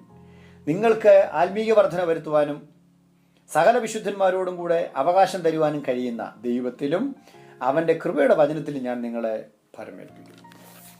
വളരെ ചിന്തനീയമായ, ഇന്നത്തെ എല്ലാ വിശ്വാസികളും ദൈവദാസന്മാരും ഹൃദയത്തിൽ കുറികൊള്ളുന്ന വളരെ മനോഹരമായ ചില വാക്യങ്ങളാണ് പൗലോസ് അപ്പോസ്തലൻ പറഞ്ഞത്. ഒരു സഭ വിട്ടു പോകുമ്പോൾ, ഒരു സഭയിൽ നിന്ന് മറ്റൊരു പ്രവർത്തന സ്ഥലത്തേക്ക് ഒരു ദൈവദാസൻ കടന്നു പോകുമ്പോൾ അദ്ദേഹത്തിൻ്റെ മനസാക്ഷിക്കകത്ത് അദ്ദേഹം പറയാൻ പറ്റുന്ന ഏറ്റവും മനോഹരമായ 2 വാക്കുകൾ പൗലോസ് ഇവിടെ പറഞ്ഞത്. വിടവാങ്ങുന്ന യാത്രയപ്പ് ലഭിക്കുന്ന പാസ്റ്റർമാർ, പലർക്കും യാത്രയപ്പ് ലഭിക്കാറില്ല, പലരും ഓടിപ്പോവുകയാണ്, പലരും ഓടിച്ചു വിടുകയാണ്. ഇതൊക്കെയാണ് നമ്മുടെ നാട് ഇന്ന് നടക്കുന്നതെങ്കിലും പൗലോസിന് യാത്രയപ്പ് കിട്ടിയപ്പോൾ അദ്ദേഹം അവരോട് പറഞ്ഞ വളരെ മനോഹരമായ ചില വാക്യങ്ങൾ അവിടെ പറയുന്നത് ഇങ്ങനെയാണ്: ഞാൻ ദൈവാലോചന ഒന്നും കുറച്ചു വെക്കാതെ, പ്രയോജനമുള്ളതൊന്നും മറച്ചു വെക്കാതെ നിങ്ങളുടെ ശുശ്രൂഷിച്ചു. ഒരു ദൈവദാസൻ്റെ ഏറ്റവും വലിയ ഉത്തരവാദിത്തങ്ങളൊന്നാണ് ദൈവം അവരെ ഏൽപ്പിച്ചിരിക്കുന്നത് ഒന്നും മറന്നു കളയാതെ അല്ലെങ്കിൽ മറച്ചു വെക്കാതെ ദൈവജനത്തോട് പഠിപ്പിക്കാതെ. അദ്ദേഹം ആ സഭയിൽ നിന്ന് പോകുമ്പോൾ ആ മനസ്സിനകത്തുണ്ടായിരുന്ന ഒരൊറ്റ വേദന ഉണ്ടായിരുന്നുള്ളൂ. ഈ കഴിഞ്ഞ വർഷങ്ങൾ അദ്ദേഹം കണ്ണീരോടും പ്രാർത്ഥനയോടും കൂടെ ഉപസിക്കുകയും പ്രാർത്ഥിക്കുകയൊക്കെ ചെയ്ത് ദൈവസന്നിധിയിലിരുന്ന് ഇവരെ പഠിപ്പിച്ച ആ വിശ്വാസത്തിൽ ഇവിടെ നിലനിൽക്കണമെന്ന് അദ്ദേഹം ആഗ്രഹിച്ചു. അതുകൊണ്ടാണ് മുന്നറിയിപ്പ് കൊടുത്തത്. നിങ്ങളുടെ ഇടയിൽ നിന്ന് തന്നെ കൊടിയ ചെന്നായ്ക്കൾ എന്നുള്ള വാക്കുകളൊക്കെ കടന്നു. പുരുഷന്മാർ നിങ്ങളുടെ ഇടയിൽ തന്നെ. അപ്പം പുറത്തുനിന്നൊന്നുമല്ല, പുറത്തുനിന്നുള്ള ഏതൊരു പ്രശ്നത്തെ ദൈവസഭയ്ക്ക് അഭിമുഖീകരിക്കാൻ കഴിയും, ധൈര്യത്തോടെ നേരിടാൻ കഴിയും. പിശാചിൻ്റെ ഏത് തന്ത്രങ്ങളും ജയിക്കാം. പക്ഷേ സഭയ്ക്കകത്തുണ്ടാകുന്ന ആഭ്യന്തരമായ പ്രശ്നങ്ങൾ അത് ഭയങ്കര ഭീകരമാണ്. അതിൻ്റെ റിസൾട്ടും വളരെ വലുതാണ്, അനന്തരഫലങ്ങൾ വളരെ മോശമാണ്. അതുകൊണ്ടാണ് പറയുന്നത്, നിങ്ങളുടെ ഇടയിൽ നിന്ന് തന്നെ എഴുന്നേറ്റ് വരുന്ന പുരുഷന്മാർ നിങ്ങൾ സൂക്ഷിക്കണം, അതുകൊണ്ട് ഉണർന്നിരിപ്പിൻ. ഇന്നത്തെ സഭ ഉണരേണ്ട, ഉറക്കം നടിച്ചു കിടക്കുന്നതുകൊണ്ടാണ് ഇത്രയും ഉപദേശങ്ങൾ കയറി വന്നത്. ഉണരേണ്ട കാലം കഴിഞ്ഞു, തെറ്റിനെ പുറത്താക്കി കളയേണ്ട കാര്യം കഴിഞ്ഞു. കർത്താവ് വെളിപ്പാട് പുസ്തകത്തിനകത്ത് സഭകൾക്ക് ദൂത് പറയുമ്പോൾ കൊള്ളരാത്തവരെ നിനക്ക് സഹിച്ചുകൂടാത്തത് അല്ലെങ്കിൽ വചനവിരുദ്ധമായത് നീ പുറത്താക്കി കളഞ്ഞത് ഒരു നല്ല ക്വാളിറ്റി ആയിട്ട് തന്നെയാണ് വചനം പറയുന്നത്. അങ്ങനെയാണെങ്കിൽ ഇത്തരത്തിലുള്ള ആൾക്കാരെ തിരിച്ചറിഞ്ഞ് പേരെടുത്ത് പറഞ്ഞ് പുറത്താക്കി ദൈവസഭയ്ക്കകത്ത് ഇവർ കയറാൻ പാടില്ല എന്ന കർക്കശമായ തീരുമാനങ്ങൾ ദൈവസഭ, പ്രാദേശിക സഭകൾ എടുക്കേണ്ട കാലം അതിക്രമിച്ചിരിക്കുന്നു. അതിന് ദൈവദാസന്മാർക്ക് അതിനുള്ള ബോധമുണ്ടാകണം, ബോധ്യമുണ്ടാകണം, വിവരമുണ്ടാകണം, അതിനുള്ള തൻ്റെ ഇടമുണ്ടാകണം. എങ്കിൽ മാത്രമേ ഇതൊക്കെ നടക്കുകയുള്ളൂ എന്ന കാര്യം ഞാൻ ഈ സമയത്ത് ഓർപ്പിക്കട്ടെ. പൗലോസ് അവിടെ പറഞ്ഞവസാനിക്കുന്ന വാക്യം ഏറ്റവും മനോഹരമാണ്. സകല വിശുദ്ധന്മാരോടും കൂടെ നിങ്ങൾക്ക് ഓഹരി നൽകുവാൻ കഴിയുന്ന, നിങ്ങൾക്ക് ആത്മീയ വരുത്തുവാൻ കഴിയുന്ന ദൈവത്തിലും അവൻ്റെ വിശുദ്ധ വചനത്തിലും ഞാൻ നിങ്ങളെ പരമേൽപ്പിക്കുന്നു. എന്നെ കേൾക്കുന്ന പ്രിയ സഹോദരങ്ങളെ, നമുക്ക് ആവശ്യം ദൈവവും ദൈവത്തിൻ്റെ വിശുദ്ധ വചനവുമാണ്. ദൈവവും ദൈവത്തിൻ്റെ വിശുദ്ധ വചനവുമാണ്. അതിന് പുറത്തുള്ള ഒരു കളിയിലേക്കും നമ്മൾ പോകാതിരിക്കുന്നത് നമ്മുടെ ആത്മീയ ജീവിതത്തിന് നല്ലതാണ്. കൊരിന്ത്യർ ലേഖനത്തിലെ വാക്യം ഞാൻ നേരത്തെ നിങ്ങളോട് സംസാരിച്ചിരുന്നു. മറ്റൊരു ക്രിസ്തു, മറ്റൊരു ഉപദേശം, മറ്റൊരു ആത്മാവ്, എല്ലാം മനസ്സിലാക്കേണ്ട ഒരു വളരെ പ്രധാനപ്പെട്ട കാര്യം. അതും ആത്മാവല്ലേ? പരിശുദ്ധാത്മാവിന്റെ പേരാണ് അവിടെ പറയുന്നത്. അത് ക്രിസ്തുവല്ലേ? അവർ പ്രസംഗിക്കുന്ന ക്രിസ്തുവാണ്. അവർ സുവിശേഷമല്ലേ പറയുന്നത്? അവർ സുവിശേഷമാണ്. പക്ഷെ വചനം പറയുന്നത് മറ്റൊരു ക്രിസ്തുവുണ്ട്, മറ്റൊരു ആത്മാവുണ്ട്, മറ്റൊരു സുവിശേഷമുണ്ട്. എന്താണ് ഈ മറ്റൊരു സുവിശേഷവും ഒറിജിനലും ഡ്യൂപ്ലിക്കേറ്റും തമ്മിലുള്ള വ്യത്യാസം? കണ്ടാൽ ഒരു കാരണവശാലും തിരിച്ചറിയാൻ പറ്റില്ല. പക്ഷെ ഒറിജിനലുണ്ട്, ഡ്യൂപ്ലിക്കേറ്റ് ഉണ്ട്. അപ്പോൾ അതിനെ നമ്മളെ ഒറിജിനലിനെ തിരിച്ചറിയാൻ നമുക്ക് വചന വെളിച്ചത്തിന് ഡിസൈൻ ചെയ്യുമെങ്കിൽ മാത്രമേ നമുക്ക് ശരിയേത് തെറ്റെന്ന് തിരിച്ചറിയാൻ കഴിയും സഹോദരങ്ങൾ. അതുകൊണ്ട് തന്നെ കേൾക്കുന്ന എല്ലാത്തിനും അതുപോലെ അംഗീകരിക്കാൻ നിൽക്കാതെ വചനപ്രകാരം ഒന്ന് പരിശോധിക്കുന്നത് നല്ലതാണ്. തിമോഥെയോസിന്റെ 2-ാം ലേഖനം 4-ാം അധ്യായത്തിന്റെ 3 മുതലുള്ള വാക്യങ്ങൾ നമ്മൾ വായിക്കുകയുള്ളൂ. പൗലോസ് തിമോഥെയോസിനോട് പറയുന്നത്, അദ്ദേഹം ഒരു പാസ്റ്ററാണ്, തിമോഥെയോസ് ഒരു സഭയുടെ ശുശ്രൂഷകനാണ്. അദ്ദേഹത്തോട് പറയുന്നത്, നീ വചനം പ്രസംഗിക്കണം. പിന്നെ എന്ത് ചെയ്യണം എന്നാ പറയുന്നത്? കർണരസമാകുമാറ് അനേകരെ പദ്യോപദേശം വിട്ടുകളഞ്ഞിട്ട് ചെവിക്കുമ്പോഴുള്ള കാര്യങ്ങൾ പ്രസംഗിക്കുന്നവരുടെ കാലം വരുന്നു. അത് ഇഷ്ടപ്പെടുന്ന വിശ്വാസികളുടെ കാലം വരുന്നു. ഇന്ന് വചനം പ്രസംഗിക്കുന്ന ആൾക്കാർക്ക് വേണ്ട, പ്രവചിക്കുന്ന ആൾക്കാർ മതി. അവർക്ക് ഇഷ്ടമുള്ള കാര്യങ്ങൾ, അവരുടെ മനോവികാരങ്ങളെ സന്തോഷിപ്പിക്കുന്ന തരത്തിലുള്ള പ്രസംഗം പ്രസംഗിക്കുന്ന ഒരാൾക്കാർക്ക് മതി. സത്യം വിളിച്ചു പറയുന്നവരെ ഇന്നത്തെ സ്റ്റേജുകൾക്ക് ആവശ്യമില്ലാതെ വരുന്നൊരു കാലം. പക്ഷെ പൗലോസ് തിമോഥെയോസിനോട്, പക്ഷെ നീയോ സുവിശേഷകന് പ്രവർത്തിക്കുക, നീ നിർമ്മതനായിരിക്കുക, നിന്നെ ഏൽപ്പിച്ച ശുശ്രൂഷ നിറപടിയായി ചെയ്യുക. എത്ര മനോഹരമായ ആഹ്വാനം! ആരെന്ത് കാണിക്കുന്നു എന്നുള്ളതൊന്നുമല്ല വിഷയം. അല്ലെങ്കിൽ നമ്മുടെ ചുറ്റുപാടുമുള്ള ആൾക്കാർ പ്രവർത്തിക്കുന്നത്, അധികം പേര് ഇങ്ങനെയാണല്ലോ, പിന്നെ നീ എന്തിനും ഒറ്റയ്ക്ക് നിൽക്കുന്നു എന്നുള്ളതല്ല നമ്മുടെ വിഷയം. ദൈവം നമ്മളെ ഏൽപ്പിച്ചിരിക്കുന്നത് സത്യസന്ധയോടെ ചെയ്യുക എന്നുള്ളതാണ്. അതിനകത്ത് ഏറ്റവും പ്രധാനപ്പെട്ട കാര്യം, നീ സുവിശേഷകന്റെ പ്രവൃത്തി ചെയ്യുക, നിർമ്മലനായിരിക്കുക, നിന്നെ തന്നെ കാത്തുകൊള്ളുക. എത്ര മനോഹരമായ ഒരു ആഹ്വാനമാണ് പിൻതലമുറ അല്ലെങ്കിൽ പിന്നിൽ വരുന്ന സുവിശേഷനോട് പൗലോസിന് പറയാൻ വേണ്ടി. ഇന്നത്തെ തലമുറയിൽ എത്ര പേർക്ക് ഇങ്ങനെ പറയാൻ കഴിയും? നാം നമ്മെ തന്നെ പരിശോധിക്കുക നല്ലതാണ്. യൂദായുടെ ലേഖനം 17 മുതലുള്ള വാക്യങ്ങളിലും വിശുദ്ധ വിശ്വാസത്തെ ആധാരമാക്കി നിങ്ങളുടെ ആത്മീക വർധന വരുത്തണം എന്ന് രേഖപ്പെടുത്തി വെച്ചിട്ടുണ്ട്. എബ്രായ ലേഖനം 13-ാം അധ്യായത്തിന്റെ 9-ാം വാക്യത്തിൽ വ്യത്യസ്തവും വിവിധവുമായ ഉപദേശങ്ങൾ കൊണ്ട് ആൾക്കാർ കടന്നു വരും. നിങ്ങളൊന്ന് ആലോചിച്ച് നോക്കിയേ, ഇന്ന് സത്യസന്ധമായ സുവിശേഷം പ്രസംഗിക്കുന്ന സ്ഥലങ്ങൾ ആൾക്കാരില്ല, കൺവെൻഷൻ ആൾക്കാർ കുറവാണ്. എന്നാൽ ഈ വിവിധ ഉപദേശങ്ങളുമായിട്ട് ഇറങ്ങുന്ന സ്ഥലം, ഇന്ന് വെറൈറ്റി സാധനങ്ങൾക്കാണ് ഇന്ന് വില. അതേ വാക്ക് തന്നെയാണ് പൗലോസ് വിപരീതവുമായ ഉപദേശങ്ങൾ കൊണ്ടുവരുന്നു എന്നുള്ളതാണ്. ശരിയല്ലേ? ഇന്ന് യേശു ക്രിസ്തുവിനെ പാപികളെ രക്ഷിക്കുന്നുള്ള സന്ദേശം പ്രസംഗിക്കുന്ന ആൾക്കാരുടെ ആൾക്കാർ കുറവാണ്. അതേ സമയത്ത് എന്തെങ്കിലും ഒരു പൊടിക്കൈയുമായിട്ട്, ട്രിക്കുമായിട്ട്, അല്ലെങ്കിൽ ഒരു പുതിയ വ്യത്യസ്തമായ ഒരു ഉപദേശമായിട്ട് വരുന്നവരുടെയൊക്കെ മുമ്പിൽ ആയിരക്കണക്കിന് ആൾക്കാർ തടിച്ചുകൂടുകയാണ്. നോക്കി എത്ര ദയനീയ അവസ്ഥയിലേക്ക് സഭ നീങ്ങുന്നു എന്നുള്ളത്. അവിടെ വ്യത്യസ്ത തരത്തിലുള്ള വിവിധങ്ങളായ ഉപദേശങ്ങൾ കൊണ്ട് ഈ സഭാസമൂഹം മല്ലമായി തീർന്നിരിക്കുന്നു എന്ന് നമുക്ക് പറയാതിരിക്കാൻ നിവൃത്തിയില്ല. അതുപോലെ തന്നെ വിശ്വാസികളായ എല്ലാവരും, ദൈവദാസന്മാരെ എല്ലാവരും അറിഞ്ഞിരിക്കേണ്ട അതിപ്രധാനമായ ഒരു വാക്യം എഫേസ്യ ലേഖനത്തിൽ പൗലോസ് രേഖപ്പെടുന്നുണ്ട്. 4-ാം അധ്യായത്തിന്റെ 11 വാക്യങ്ങൾ നമ്മൾ വായിക്കുമ്പോൾ നമുക്കറിയാം, ദൈവസഭയെ ഭരിക്കുവാൻ അല്ലെങ്കിൽ ദൈവസഭയുടെ ആത്മീയ വളർച്ചയ്ക്ക് വേണ്ടി ദൈവം നൽകിയിരിക്കുന്ന 5 ഓഫീസസ്, 5 സ്ഥാനങ്ങൾ അവിടെ കൊടുത്തിട്ടുണ്ട്. അവൻ ചിലരെ അപ്പോസ്തലന്മാരായി, ചിലരെ പ്രവാചകന്മാരായി, ചിലരെ സുവിശേഷകന്മാരായി, ചിലരെ ഇടയന്മാരായി, ചിലരെ അധ്യാപകരായി നിയമിച്ചിരിക്കുന്നു. വളരെ മനോഹരമാണ്. ഈ വാക്യങ്ങൾ എത്ര പേര് പഠിപ്പിക്കുന്നുണ്ടെന്ന് എനിക്കറിയത്തില്ല. എല്ലാവരും അപ്പോസ്തലന്മാരല്ല, എല്ലാവരും പ്രവാചകന്മാരല്ല, എല്ലാവരും സുവിശേഷകന്മാരല്ല, എല്ലാവരും പാസ്റ്റേഴ്സ് അല്ല, ഇടയന്മാരല്ല, എല്ലാവരും അധ്യാപകരല്ല. ചിലരെ നിയമിച്ചിരിക്കുകയാണ്. ഇന്ന് ഹൈസ്കൂളിൽ പഠിച്ചു പോയി അല്ലെങ്കിൽ വെള്ളമെടുപ്പിട്ട് പോയെങ്കിൽ പാസ്റ്റർമാർ മാത്രമേ ഉള്ളൂ. അതെനിക്കറിയത്തില്ല ഇത് ഏത് വചനപ്രകാരമാണ് ഈ പാസ്റ്റർ ഓർഡിനേഷൻ മാത്രം കൊടുക്കുന്നത് എനിക്കറിയത്തില്ല, ഞാനത് വിടുന്നു. പക്ഷെ വചനപ്രകാരം ഈ 5 സ്ഥാനങ്ങൾ ദൈവസഭയ്ക്ക് കൊടുത്തിട്ടുണ്ട്. അത് കർത്താവാണ് നിയമിക്കുന്നത്. അല്ലാതെ ലോകത്തിൽ ആർക്കും ഒരാളെ പാസ്റ്ററാക്കാൻ പറ്റിയല്ല, പാസ്റ്റർ അല്ലാതാക്കാനും പറ്റിയല്ല. അവൻ നിയമിച്ചു എന്നാണ് വചനം പറയുന്നത്. അവനെ നിയമിക്കാൻ പാടുള്ളൂ. അവന്റെ നിയമനം വാങ്ങിച്ചവൻ മാത്രമേ സുവിശേഷ വേലയ്ക്ക് പോകാനും പാടുള്ളൂ. ആ ബോധ്യമുള്ളവന് മാത്രമേ നിലനിൽക്കാൻ കഴിയുള്ളൂ. ഇല്ലെങ്കിൽ സംഘടനയുടെ കാല് പിടിച്ചും സഭാ നേതാക്കന്മാരുടെ കാല് പിടിച്ചും സുവിശേഷ വേല ചെയ്യേണ്ടി വരും, നരകിക്കേണ്ടി വരും. അതേ സമയത്ത് ദൈവം വിളിച്ചിറക്കിയ ഒരുത്തനും ജീവിതത്തിൽ പിന്മാറിപ്പോകേണ്ട ഗതിയോട് വന്നിട്ടില്ല. നാം മോശയോ നമ്മുടെ ശമൂവേലിനെയോ മോശയോ അല്ലെങ്കിൽ പഴയ നിയമത്തിൽ ദൈവം ഉപയോഗിച്ച അതിശ്രേഷ്ഠരായ അധികാരന്മാരായ മനുഷ്യരൊക്കെ നിങ്ങളൊന്ന് എടുത്തു നോക്കി. യോശുവായെ നിങ്ങൾ നോക്കി, ദാനിയേലിനെ നോക്കി, യെശയ്യാവിനെ നോക്കി, യെരമ്യാവിനെ നോക്കി. ഇവരുടെ ഒന്നും ജീവിതത്തിൽ പ്രതികൂലങ്ങൾ ഇല്ലെന്നുള്ളതല്ല, ഇവരെല്ലാം പ്രശ്നങ്ങളിലൂടെ കടന്നുപോയവരാണ്. മാനസിക സംഘർഷങ്ങളിലൂടെ കടന്നുപോയവരാണ്, ശാരീരിക ക്ലേശങ്ങളിലൂടെ കടന്നുപോയവരാണ്, ബുദ്ധിമുട്ടിലൂടെ കടന്നുപോയവരാണ്. പക്ഷെ അതൊന്നും അവരെ പിന്തിരിപ്പിച്ചില്ല. അതിൻ്റെ മെയിൻ കാരണം ദൈവം അവരെ വിളിച്ചു എന്നുള്ള ബോധ്യമാണ്. മോശയെ ദൈവം നിയോഗിച്ചയച്ചു എന്ന വചനം പറയുന്നത്. മോശയെ ദൈവം നിയോഗിച്ചയച്ചു എന്നാണ്. ആ നിയോഗിച്ചയച്ച നിയോഗം മോശയുടെ മേൽ കിടന്നുകൊണ്ട് ജീവിതാവസാനം വരെ ദൈവം മോശയോടൊപ്പം നിന്നു. ശക്തമായ ഒരു വലിയ നേതൃത്വം കൊടുക്കാൻ മോശയ്ക്ക് കഴിഞ്ഞു. മോശ ജീവനോട് ഇരിക്കുന്നിടത്തോളം കാലം മറ്റൊരാൾക്ക് ആ നേതൃത്വത്തിലേക്ക് വരാൻ കഴിഞ്ഞില്ല. സഹോദരങ്ങളെ, ദൈവം ഒരുവനെ ആക്കിയാൽ, ദൈവം ഒരുവനെ നിയോഗിച്ചാൽ ആർക്കും അത് വലിച്ചു കളഞ്ഞിട്ട് അവിടെ കയറിയിരിക്കാൻ കഴിയല. മോശയുടെ കാലശേഷം മാത്രമേ ഉള്ളൂ യോശുവയ്ക്ക് കാലം. എന്നെ കേൾക്കുന്ന ദൈവദാസന്മാർ ആരെങ്കിലും ഉണ്ടെങ്കിൽ പിന്നാലെ വരുന്നവർ ഒന്നും പേടിക്കേണ്ട ആവശ്യമൊന്നുമില്ല. അവർ നിങ്ങളുടെ സ്ഥാനം കൊണ്ടുപോകുന്നോ അല്ലെങ്കിൽ നിങ്ങളുടെ കസേര കൊണ്ടുപോകുന്നോ ഒന്നും ഭയപ്പെടേണ്ട ഒരാവശ്യമില്ല. ദൈവമാണ് നിങ്ങളെ ശുശ്രൂഷയ്ക്ക് വിളിച്ചെങ്കിൽ നിങ്ങൾക്ക് വേണ്ടതെല്ലാം ദൈവം തമ്പുരാൻ തരും, എല്ലാം തരും. നിങ്ങൾ ജീവനോട് ഇരിക്കുന്നിടത്തോളം കാലം ആർക്കും നിങ്ങളെ തള്ളിക്കളയാനും പറ്റില്ല. ദൈവം മാത്രം, ദൈവം നോക്കും കാര്യങ്ങൾ. മോശയ്ക്ക് ശേഷം യോശുവ സ്ഥാനത്തേക്ക് വന്നപ്പോൾ ദൈവം തമ്പുരാൻ യോശുവയോട് പറഞ്ഞൊരു വാചകം ഇതാണ്: ഞാൻ മോശയോട് കൂടെ ഇരുന്നതുപോലെ നിന്നോട് കൂടെ ഇരിക്കും. നീ എൻ്റെ വചനം വിട്ട് ഇടത്തോട്ടോ വലത്തോട്ടോ നീങ്ങാതിരുന്നാൽ മതി.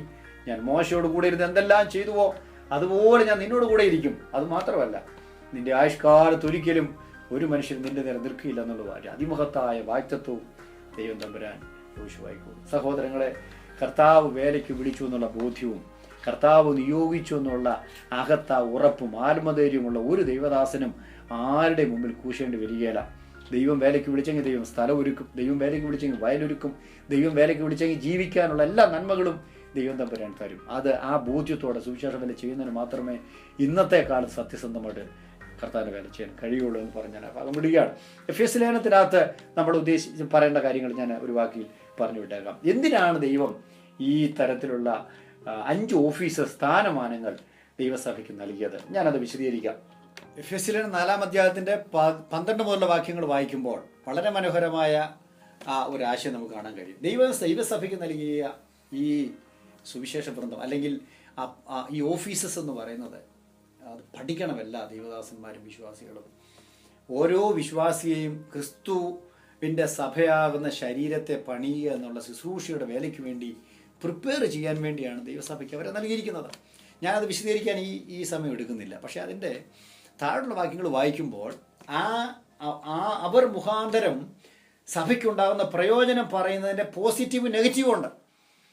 നിങ്ങൾ ഇങ്ങനെ ആയിത്തീരും, അല്ലെങ്കിൽ നിങ്ങളുടെ വിശ്വാസികൾ ഇങ്ങനെ ക്രിസ്തുവിലുള്ള എന്താ പറയുക യേശുക്രിസ്തുവിനെ കുറിച്ചുള്ള വിശ്വാസത്തിൻ്റെ ഐക്യം, ദൈവസഭയുടെ വളർച്ച, പണി, ഇങ്ങനെയുള്ള പല കാര്യങ്ങളും പറയുന്നത് പോസിറ്റീവായിട്ടാണ്, സാധാരണമായിട്ടാണ്. അതേസമയം നിഷേധകരമായിട്ട് പറയുന്നത് ഉപദേശത്തിൻ്റെ കാറ്റിനാൽ അലഞ്ഞൊഴുന്ന ശിശുക്കളായി പോകാതിരിപ്പാൻ. അതിനുവേണ്ടിയാണ് ദൈവസഭയിൽ ഒരു ദൈവദാസന്മാർ ദൈവവാക്യം വിശ്വാസികളെ ഉപദേശത്തിൻ്റെ കാറ്റിൽ അലഞ്ഞൊഴുന്ന ശിശുക്കളാകാതെ ക്രിസ്തുവെന്ന തലയോളം പക്വതയുള്ള മനുഷ്യരായി വളർന്നു വരണം. കുഞ്ഞുങ്ങൾക്കാണ് മുട്ടായി കൊടുക്കുമ്പോൾ അങ്ങോട്ട് ഓടുന്നു ഇങ്ങോട്ട് ഓടുന്നത്. അതുപോലെയാണ് പലരും ഉപദേശത്തിൻ്റെ ആഴങ്ങൾ അറിയാതെ, വചനത്തിൻ്റെ ആഴങ്ങൾ, വേരുകൾ ഇല്ലാതെ, ആഴമുള്ള വേരുകളില്ലാതെ, അടിസ്ഥാനമില്ലാതെ പോകുന്ന വിശ്വാസികൾ. ഏതൊരു ദുരുപദേശമോ ഏതൊരു ഉപദേശമോ ആര് പുതിയ ഇറക്കില്ല അതിൻ്റെ പിന്നാലെ ഓടിപ്പോകുന്നൊരവസ്ഥ, കാറ്റുകൊണ്ട് ഓടിപ്പോകുന്നത് പോലൊരവസ്ഥയാണ് ഇന്ന് പലപ്പോഴും കാണുന്നത്. അതിൻ്റെ കാരണം വചനം പഠിപ്പിക്കാത്തത് കൊണ്ടാണ്. ദൈവസഭയിൽ ദൈവവചനം പഠിപ്പിക്കേണ്ടത് ആവശ്യകത വീണ്ടും ഇവിടെ ഊന്നിപ്പറയുകയാണ്.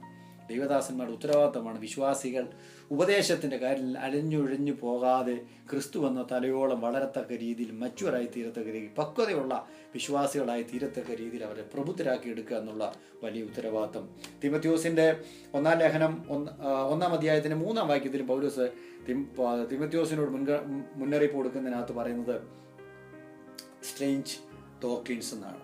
പദ്യോപദേശത്തെ വിട്ടുകളഞ്ഞ് വിപരീത ഉപദേശങ്ങളിലേക്ക് ആൾക്കാർ പോകുന്നുണ്ട്. അപ്പം ചുരുക്കം പറഞ്ഞാൽ ഞാൻ പറഞ്ഞു വന്നത് വേദപുസ്തകത്തിലുടനീളം, വിശേഷിച്ച് പുതിയ നിയമത്തിലുടനീളം അപ്പോസ്തലന്മാർ ഇത്തരത്തിലുള്ള ഉപദേശങ്ങളെക്കുറിച്ച് നമുക്ക് വാണിംഗ് നൽകിയിട്ടുണ്ട്.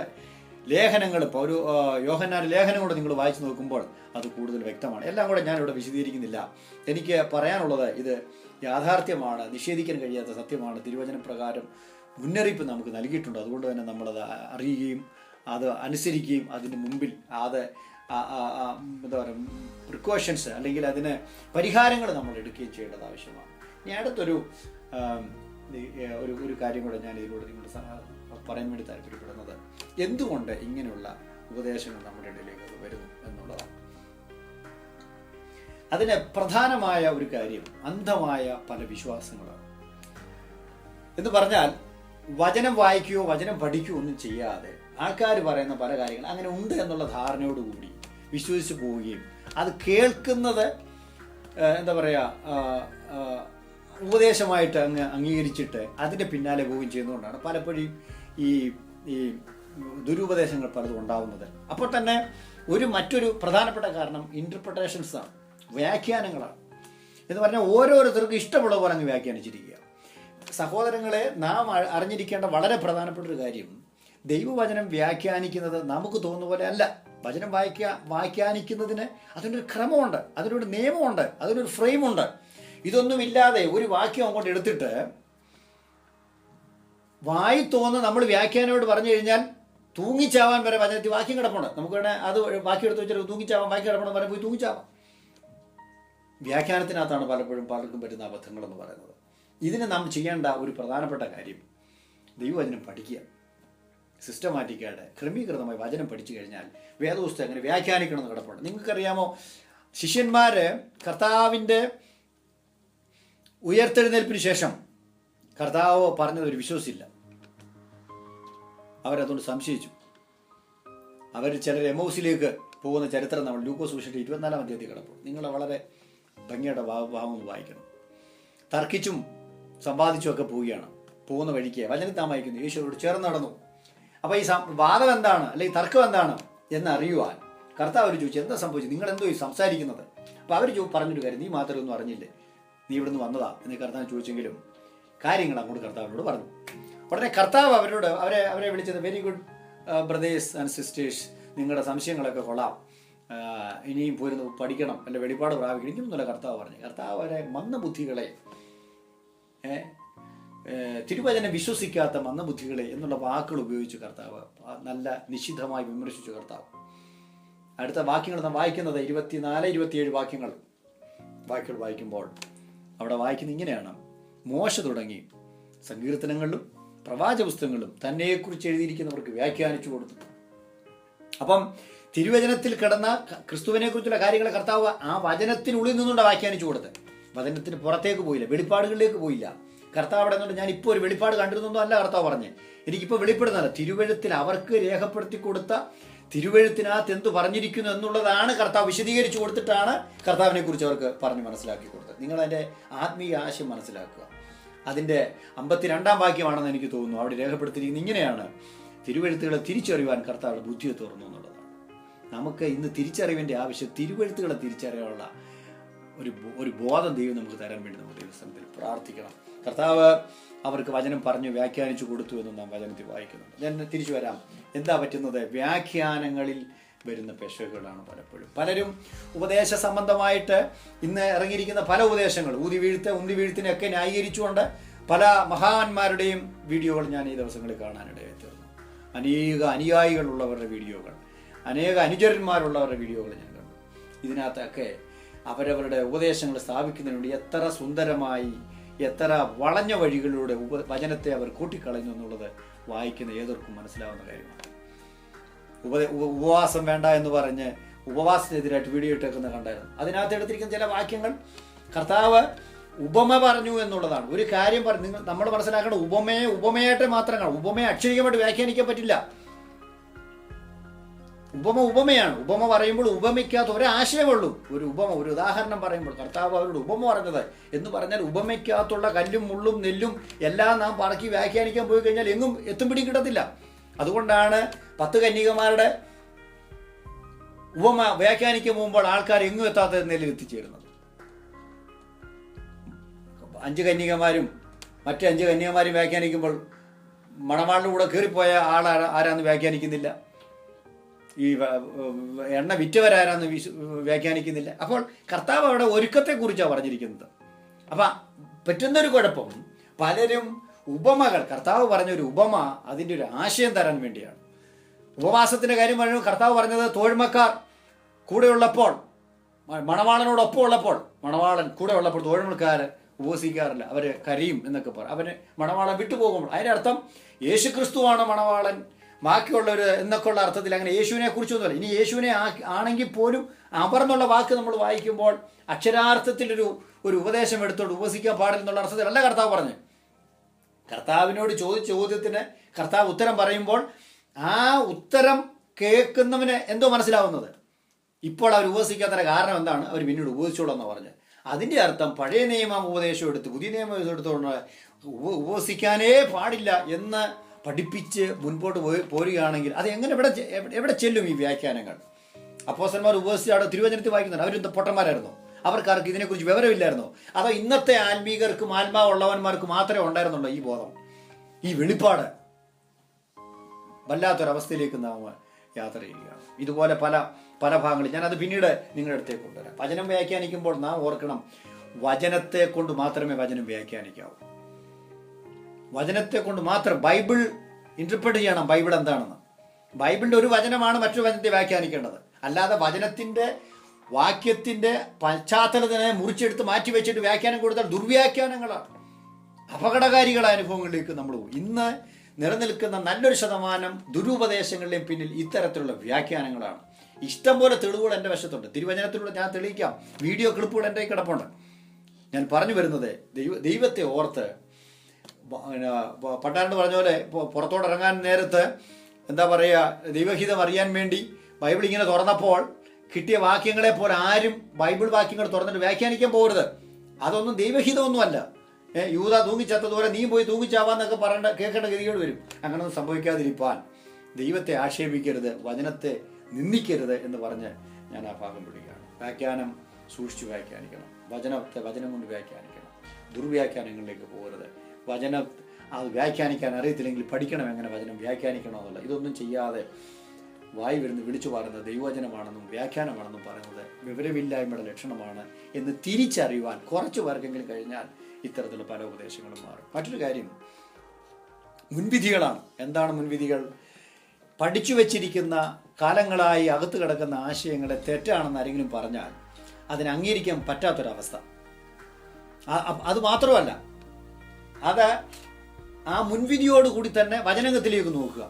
വചനം പറയുന്നത് എന്താണെന്ന് കേൾക്കുകയല്ല, നമ്മുടെ അകത്ത് കിടക്കുന്ന ആശയങ്ങളെ വചനത്തെ പറഞ്ഞ് ബോധ്യപ്പെടുത്താൻ ശ്രമിക്കുക. അതല്ല വേണ്ടത്. ചെവി ഉണ്ടാകണം വചനം പറയുന്നത് എന്താണെന്ന് കേൾക്കാൻ. അതുകൊണ്ട് വേദപുസ്തകം വായിക്കുമ്പോൾ ദൈവവചനത്തിന് മുമ്പിൽ ഇരുന്നു കൊണ്ട് വചനം നമ്മളോട് പറഞ്ഞ് കേൾക്കാൻ ശ്രമിക്കുക. ഇതിനകത്ത് മറ്റൊരു കാര്യം കൂടെ പറയാം. വചനം പഠിക്കാൻ തയ്യാറല്ലാത്തവരാണ് നല്ലൊരു ശതമാനവും ഇത്തരം ഉപദേശങ്ങളിൽപ്പെട്ട് വലയുന്ന മനുഷ്യർ. വചനം പഠിക്കാൻ നമ്മൾ തയ്യാറാകണം. ശരിക്കും പഠിക്കണം. വചനം പഠിക്കേണ്ട ആവശ്യമുണ്ടോ? വചനം പഠിക്കേണ്ട ആവശ്യമുണ്ട്. കാരണം നമ്മുടെ ഭാഷയിൽ എഴുതപ്പെട്ടതല്ല ബൈബിൾ.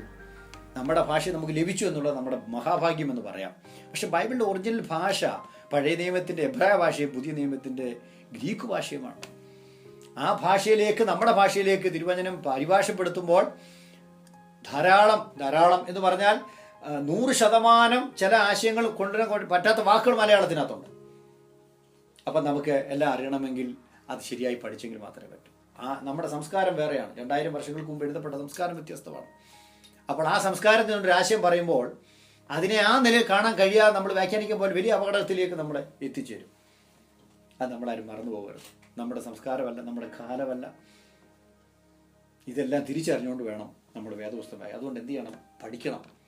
ഇതേത് പശ്ചാത്തലത്തിൽ വിവരവും ബോധമുള്ളവർ, അറിവുള്ളവർ, പാണ്ഡിത്യമുള്ളവർ, ലോകത്തിൽ ജീവിച്ചിരുന്ന അനേക ശക്തരായ ദേവദാസന്മാർ വേദപുസ്തകത്തിന് വ്യാഖ്യാനങ്ങൾ എഴുതിയിട്ടുണ്ട്. എല്ലാം നോക്കാം. എല്ലാവരുടെയും 100% ശരിയാണെന്ന് ഞാൻ പറയുന്നില്ല. ചില തെറ്റായിരിക്കാം. മനുഷ്യരെന്നുള്ള നിലയിൽ വ്യാഖ്യാനങ്ങൾ തെറ്റായിരിക്കാം. എന്നാലും 2, 3, 4 പഠനത്തിലേക്ക് നമ്മൾ തിരിഞ്ഞു കഴിയുമ്പോൾ ശരി ഏതാണെന്ന് പരിശുദ്ധാത്മ നമ്മളെ ബോധ്യപ്പെടുത്തും. പക്ഷെ നമ്മൾ പഠിക്കാതിരുന്നിട്ട്, നമ്മൾ ശ്രദ്ധിക്കാതിരുന്നിട്ട്, ദൈവത്തിൻ്റെ ആത്മാവ് ചെവി കൊടുക്കാതിരുന്നിട്ട്, നമ്മൾ നമ്മുടേതായ ഒരു പരിശ്രമം ചെയ്യാതിരുന്നിട്ട് എല്ലാം ഞാൻ എഴുന്നേറ്റ് നിൽക്കുമ്പോൾ തരും എന്ന് പറയുന്നത് മന്ദബുദ്ധികൾക്ക് മാത്രം ചെയ്യാൻ പറ്റുന്നൊരു കാര്യമാണ്. അത്രയും പറഞ്ഞ് ഞാൻ ആ ഭാഗം വിടാം. അതുപോലെ തന്നെ മനസ്സിൽ കിടക്കുന്ന പഴയ ചില ആശയങ്ങൾ, പലപ്പോഴും ഈ തരത്തിലുള്ള ഉപദേശങ്ങൾ എന്ന് പറഞ്ഞാൽ പണ്ട് പഠിപ്പിച്ചത് അതിനെ വിമർശിച്ചാൽ തെറ്റാണ് എന്ന് പറയുന്ന ഒരനുഭവം, അതും വചനപ്രകാരം. അതുകൊണ്ടാണ് ഈ ഉപദേശങ്ങൾ വരും. പിന്നെ നമ്മുടെ ഇടയിൽ ഈ ഇത്തരത്തിലുള്ള ഉപദേശങ്ങൾ വരുന്നതിന് ഏറ്റവും പ്രധാനപ്പെട്ട ഒരു കാരണം എന്ന് പറയുന്നത് ഒരു തരത്തിൽ വ്യക്തിപൂജകളെന്ന് വേണേൽ പറയാം. എന്ന് പറഞ്ഞാൽ നിങ്ങൾക്ക് മനസ്സിലാവുമെന്ന് ഞാൻ വിശ്വസിക്കുകയാണ്. കേരളത്തിൽ ഇറങ്ങിയിരിക്കുന്ന ഈ തരത്തിലുള്ള സകല തിരുവചന വിരുദ്ധ പ്രവണതകളും മുമ്പന്മാർ, ഹേമന്മാർ, നേതാക്കന്മാർ ഇറക്കിയതാണ്. സാധാരണ ഒരു പാവപ്പെട്ട കുഞ്ഞു സഭയിലെ ഒരു കുഞ്ഞു പാസ്റ്റ് ഉപദേശം കൊണ്ട് വന്നതല്ല. ഇവരൊക്കെ സയന്റിസ്റ്റുകളെന്നും പ്രൊഫസർമാരെന്നും ഡോക്ടർമാരെന്നും അപ്പുറത്തും ഇപ്പുറത്തും പേരിൻ്റെ മുമ്പിലും ഇപ്പോഴും ഒക്കെ വാലും വരയും ഒക്കെ ഉള്ളവരൊക്കെയാണ് ഈ ഉപദേശങ്ങളുമായിട്ട് മുമ്പോട്ട് വന്നിരിക്കുന്നത്. അപ്പോൾ സംഭവിക്കുന്നത് ആ സാറ് പറഞ്ഞു, ആ പാസ്റ്റ് പറഞ്ഞു, അവർ പഠിപ്പിച്ചു. അതാണ് പലപ്പോഴും വിശ്വാസികൾ തെറ്റിപ്പോകുന്നതിനുള്ള കാരണം. സഹോദരങ്ങളെ, വ്യക്തികൾക്ക് തിരുവചനത്തിന് മുമ്പിൽ വിലയില്ല. വചനമാണ് എപ്പോഴും പ്രധാനം. അതുകൊണ്ട് ആര് പഠിപ്പിച്ചു എന്നുള്ളതല്ല ചോദിക്കേണ്ടത്, അവൻ എന്തു പഠിപ്പിച്ചു എന്നാണ് ചോദിക്കേണ്ടത്. വചനപ്രകാരം പഠിപ്പിച്ചു എന്നാണ് ചോദിക്കേണ്ടത്. അല്ലാതെ ആ പഠിപ്പിച്ച ആള് പറഞ്ഞു അതുകൊണ്ട് ഞാൻ ഇങ്ങനെ അതല്ല തെറ്റ്. അത് തെറ്റായ ഒരു പ്രവണതയാണ് നമ്മുടെ സമൂഹത്തിലുള്ളത്. പലപ്പോഴും വചനം പഠിക്കാത്ത പലരും മുൻപോട്ട് വന്ന് അവരാണ് ഈ ഉപദേശങ്ങളോട് വരുന്നത്. അവരുടെ സമൂഹത്തിന് മുമ്പുള്ള സ്ഥാനം, അല്ലെങ്കിൽ അവരുടെ സമൂഹത്തിന് മുമ്പുള്ള പേര്, പ്രസിദ്ധി, ആ കാര്യങ്ങളാണ് ഈ ഉപദേശങ്ങൾ ഇത്രയും പ്രചരിപ്പിക്കാനുള്ള കാരണങ്ങൾ, പ്രചാരമാകാനുള്ള കാരണങ്ങൾ. അത് ദയവായിട്ട് വ്യക്തിപൂജകൾക്ക് നമുക്ക് അല്പം നേരത്തേക്ക് മാറ്റം വരുത്തിട്ട് വചനത്തിലേക്ക് നമുക്ക് തിരിഞ്ഞിട്ട് ഇവർ പ്രസംഗിക്കുന്ന കാര്യം തിരുവചനത്തിലുണ്ടോ എന്നൊന്ന് പരിശോധിക്കാൻ ഞാൻ നിങ്ങളെ ആഹ്വാനം ചെയ്യുകയാണ്. അപ്പോൾ തന്നെ ദുരുപദേശങ്ങൾ വരുവാനുള്ള മെയിൻ കാരണം വചനത്തിൻ്റെ ഫ്രെയിം വിട്ടുള്ള കളിയാണ്. വചനത്തിനൊരു ഫ്രെയിമുണ്ട്, വചനത്തിനൊരു പരിമിതിയുണ്ട്. ആ പരിമിതിക്കുള്ളിൽ നമുക്ക് നിൽക്കാൻ പറ്റും. നമുക്ക് രേഖപ്പെടുത്തുന്ന തിരുവചനമുണ്ട്. ഒരു കോടതി ഒരു വിധി പറയുമ്പോൾ, ഒരു കുറ്റവാളി എന്ന് പുള്ളിക്ക് ബോധ്യപ്പെട്ട് കഴിഞ്ഞാൽ ആ വ്യക്തിക്കെതിരായ ഒരു വിധി പറയുമ്പോൾ അദ്ദേഹം പറഞ്ഞൊരു വാചകം എന്താണെന്നറിയാമോ? ഇന്ന നിയമപ്രകാരം അദ്ദേഹം കുറ്റവാളിയാണെന്ന് തെളിഞ്ഞതുകൊണ്ട് ഇന്ന ശിക്ഷയ്ക്ക് വിധിക്കുന്നു. അതല്ലാതെ ഒരു ഊഹാഭോഗം പറയാൻ ഒരു കോടതിക്കോ ഒരു ജഡ്ജിന് അവകാശമില്ല എന്നതുപോലെ ആ ഫ്രെയിമിനുള്ളിൽ ഇന്ത്യൻ പീനൽ കോഡ് ഇന്ന വകുപ്പനുസരിച്ച് എന്നേ പറയാൻ അവകാശമുള്ളൂ. ഒരു സുവിശേഷകൻ ദൈവം നമ്മളെ ഭരമേൽപ്പിച്ചിരിക്കുന്ന, വിശ്വസ്തയോടെ ചെയ്യുമെന്നും പറഞ്ഞ് ദൈവം നമ്മളെ ഏൽപ്പിച്ചിരിക്കുന്ന ഈ തിരുവചനത്തിൻ്റെ ഫ്രെയിമിന് പുറത്ത് അഭിപ്രായ പ്രകടനം പറയാൻ അവകാശമില്ല. According to the Bible, according to the word of God, ദൈവവചനപ്രകാരം, തിരുവചനപ്രകാരം. ഇതല്ലാതെ നിങ്ങളുടെ വിശ്വാസത്തിന് ആധാരം ദൈവവചനമാണ്. ആ വചനത്തിന് ആധാരമല്ല നമുക്കൊന്നും പഠിപ്പിക്കാൻ നമുക്ക് പറ്റിയല്ല. പറ്റിയൊരു കുഴപ്പം, ഈ ഫ്രെയിമൊക്കെ വിട്ടങ്ങ് പോകും. ഈ ഫ്രെയിം വിട്ടു പോകുന്ന നല്ലൊരു ശതമാനം വെളിപ്പാടുകാരാണ്. വെളിവുകേടുകളായിട്ട് പുറത്തു വരുന്നു. എൻ്റെ ഭാഷയിൽ ഞാൻ വെളിപ്പാടെന്നല്ല അംഗീകരിക്കും, ഞാൻ വെളിവുകേട് എന്നാണ് പറയുന്നത്. അവരവരുടെ വെളിവുകേടുകൾ അവരവർ കൊണ്ട് കിടക്കുക, നാട്ടുകാരെ പഠിപ്പിക്കാതിരിക്കുക. വചനത്തിന് പുറത്ത് ഒരു വെളിപ്പാടുമില്ല. അവസാനത്തെ വെളിപ്പാട് തിരുവചനത്തിലൂടെ നമുക്ക് നൽകപ്പെട്ടതാണ്. ഞാൻ നേരത്തെ അത് പറഞ്ഞു. അപ്പോസ്തലന്മാരും പ്രവാചകന്മാരും അടിസ്ഥാനത്തിന് പണിതു കഴിഞ്ഞു. അവർക്ക് വെളിപ്പെട്ട തിരുവചനത്തിന് അപ്പുറത്ത് ഒരു ഉപദേശമില്ല. വിശുദ്ധന്മാർക്ക് ഒരിക്കലായി ഫലമേൽപ്പിച്ചതാണ്. ആ വാക്ക് ഓർത്തിരിക്കുക, വൺസ് ഫോർ ഓൾ, ഒരിക്കലായി എന്നേക്കുമായി ഫലമേൽപ്പിച്ചതാണ് വചനം. അല്ലാതെ ആഴ്ചയിൽ എനിക്ക് വെളിപ്പാട് കിട്ടി, മറ്റേ സഭക്കാരന് വെളിപ്പാട് കിട്ടി, അതുകൂടെ കൂട്ടിച്ചേർക്കണമെന്ന് പറയുന്നത് തിരുവചനത്തോട് കാണിക്കുന്ന ഏറ്റവും വലിയ പാവമാണ്, അപരാധമാണ്, ദൈവത്തോട് കാണിക്കുന്ന അന്യായമാണ്. അത് നിർത്തുക. വെളിപ്പാടുകൾ തൽക്കാലം ഒരു സൈഡിൽ വെച്ചിട്ട് ദൈവവചനം എന്ന് പറയുന്നതിലേക്ക് വരിക. ഒരു കാര്യം കൂടെ പറഞ്ഞ് ഞാൻ ആ ഭാഗം അവസാനിപ്പിക്കാം. ഈ തരത്തിലുള്ള ഉപദേശമായി വന്നിരിക്കുന്ന ആൾക്കാരെ നിങ്ങളൊന്ന് പരിശോധിച്ച് നോക്കി. ഭൂരിപക്ഷം എണ്ണവും 7 എസ്ഐമാരായവരാണ് എന്ന എൻ്റെ ഒരു ശൈലി കൊണ്ട് നിങ്ങൾക്ക് എന്താ മനസ്സിലായി കാണും. വർഷങ്ങളായി ഇരുന്ന് നിരങ്ങിയതിൻ്റെ പേരിൽ അങ്ങനെ ഏടായതാണ്. അതല്ലാതെ SI ആവാനുള്ള പഠനമൊന്നും ഈ പുള്ളിക്കില്ല. അപ്പം പറയാം, അനുഭവസമ്പത്തുണ്ടെന്ന് പറയാം. പക്ഷേ അത് നമുക്കിവിടെ കൊണ്ടുവരാൻ പറ്റത്തില്ല. ഇവിടെ വരുന്ന പലരും ഏടുമാരെന്ന് പറയുന്നത് ഇൻസ്റ്റൻ്റായിട്ട് SIമാരായവരാണ്. പഠനവും ഇല്ല, പരിചയവും ഇല്ല, ഒന്നുമില്ല.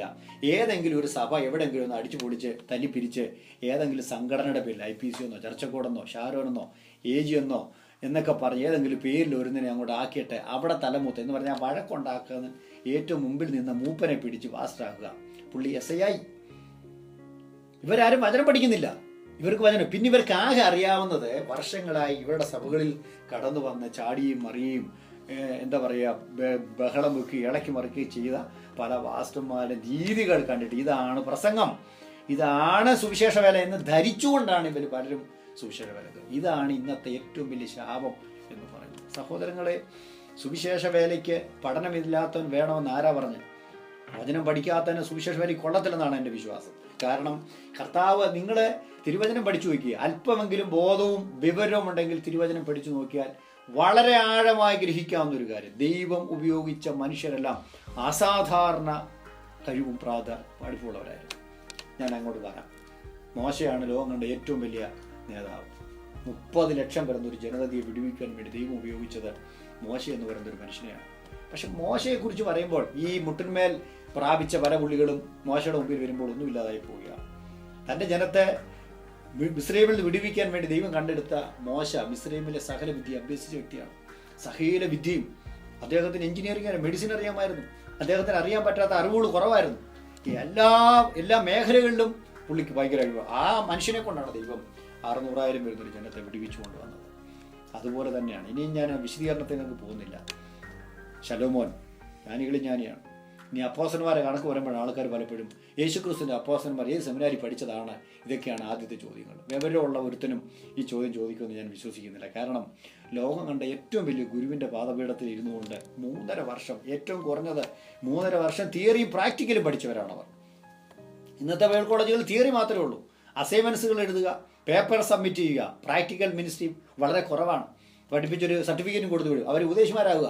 പക്ഷെ കർത്താവ് തിയറി മാത്രമല്ല, പ്രാക്ടിക്കലും അവരെ പഠിപ്പിച്ചു വിട്ടു.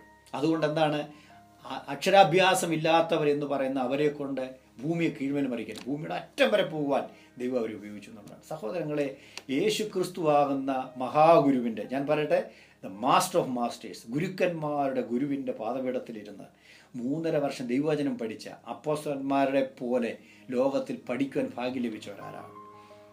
അവരെ പഠിക്കാത്തവൻ്റെ മുമ്പിൽ കൊണ്ട്, പഠിക്കാത്തവര് ഇവരെ എങ്ങനെ കൂട്ടുപിടിക്കാൻ പറ്റും? പൗലോസും പത്രോസും ഒക്കെ പൗലോസിനെ വിടുന്നു. പത്രോസും യോഹന്നാനും യൂദായും ഒക്കെ എഴുതിയ ലേഖനങ്ങൾക്ക് തുല്യം വെക്കാൻ ആരെ കൊണ്ട് പറ്റും? ഇത്രയും മഹനീയവും ആഴവും അർത്ഥവും ഒക്കെയുള്ള തിരുവചനങ്ങൾ രേഖപ്പെടുത്താൻ പരിശുദ്ധന്മാരെ ഉപയോഗിച്ചെങ്കിൽ അവർക്ക് തീർച്ചയായിട്ടും അത്തരത്തിലുള്ള കഴിവും പ്രാപ്തിയുണ്ടായിരുന്നു.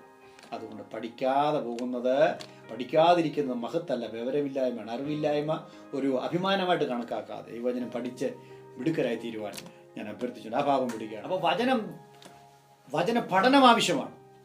ദൈവം ഉപയോഗിച്ച മനുഷ്യരല്ല, ഇന്നും ഉപയോഗിക്കപ്പെടുന്ന മനുഷ്യരുടെ വചനം പഠിക്കും. ഞാൻ വചനം പഠിക്കാത്ത ആരെയും കുറ്റം പറയുകയല്ല.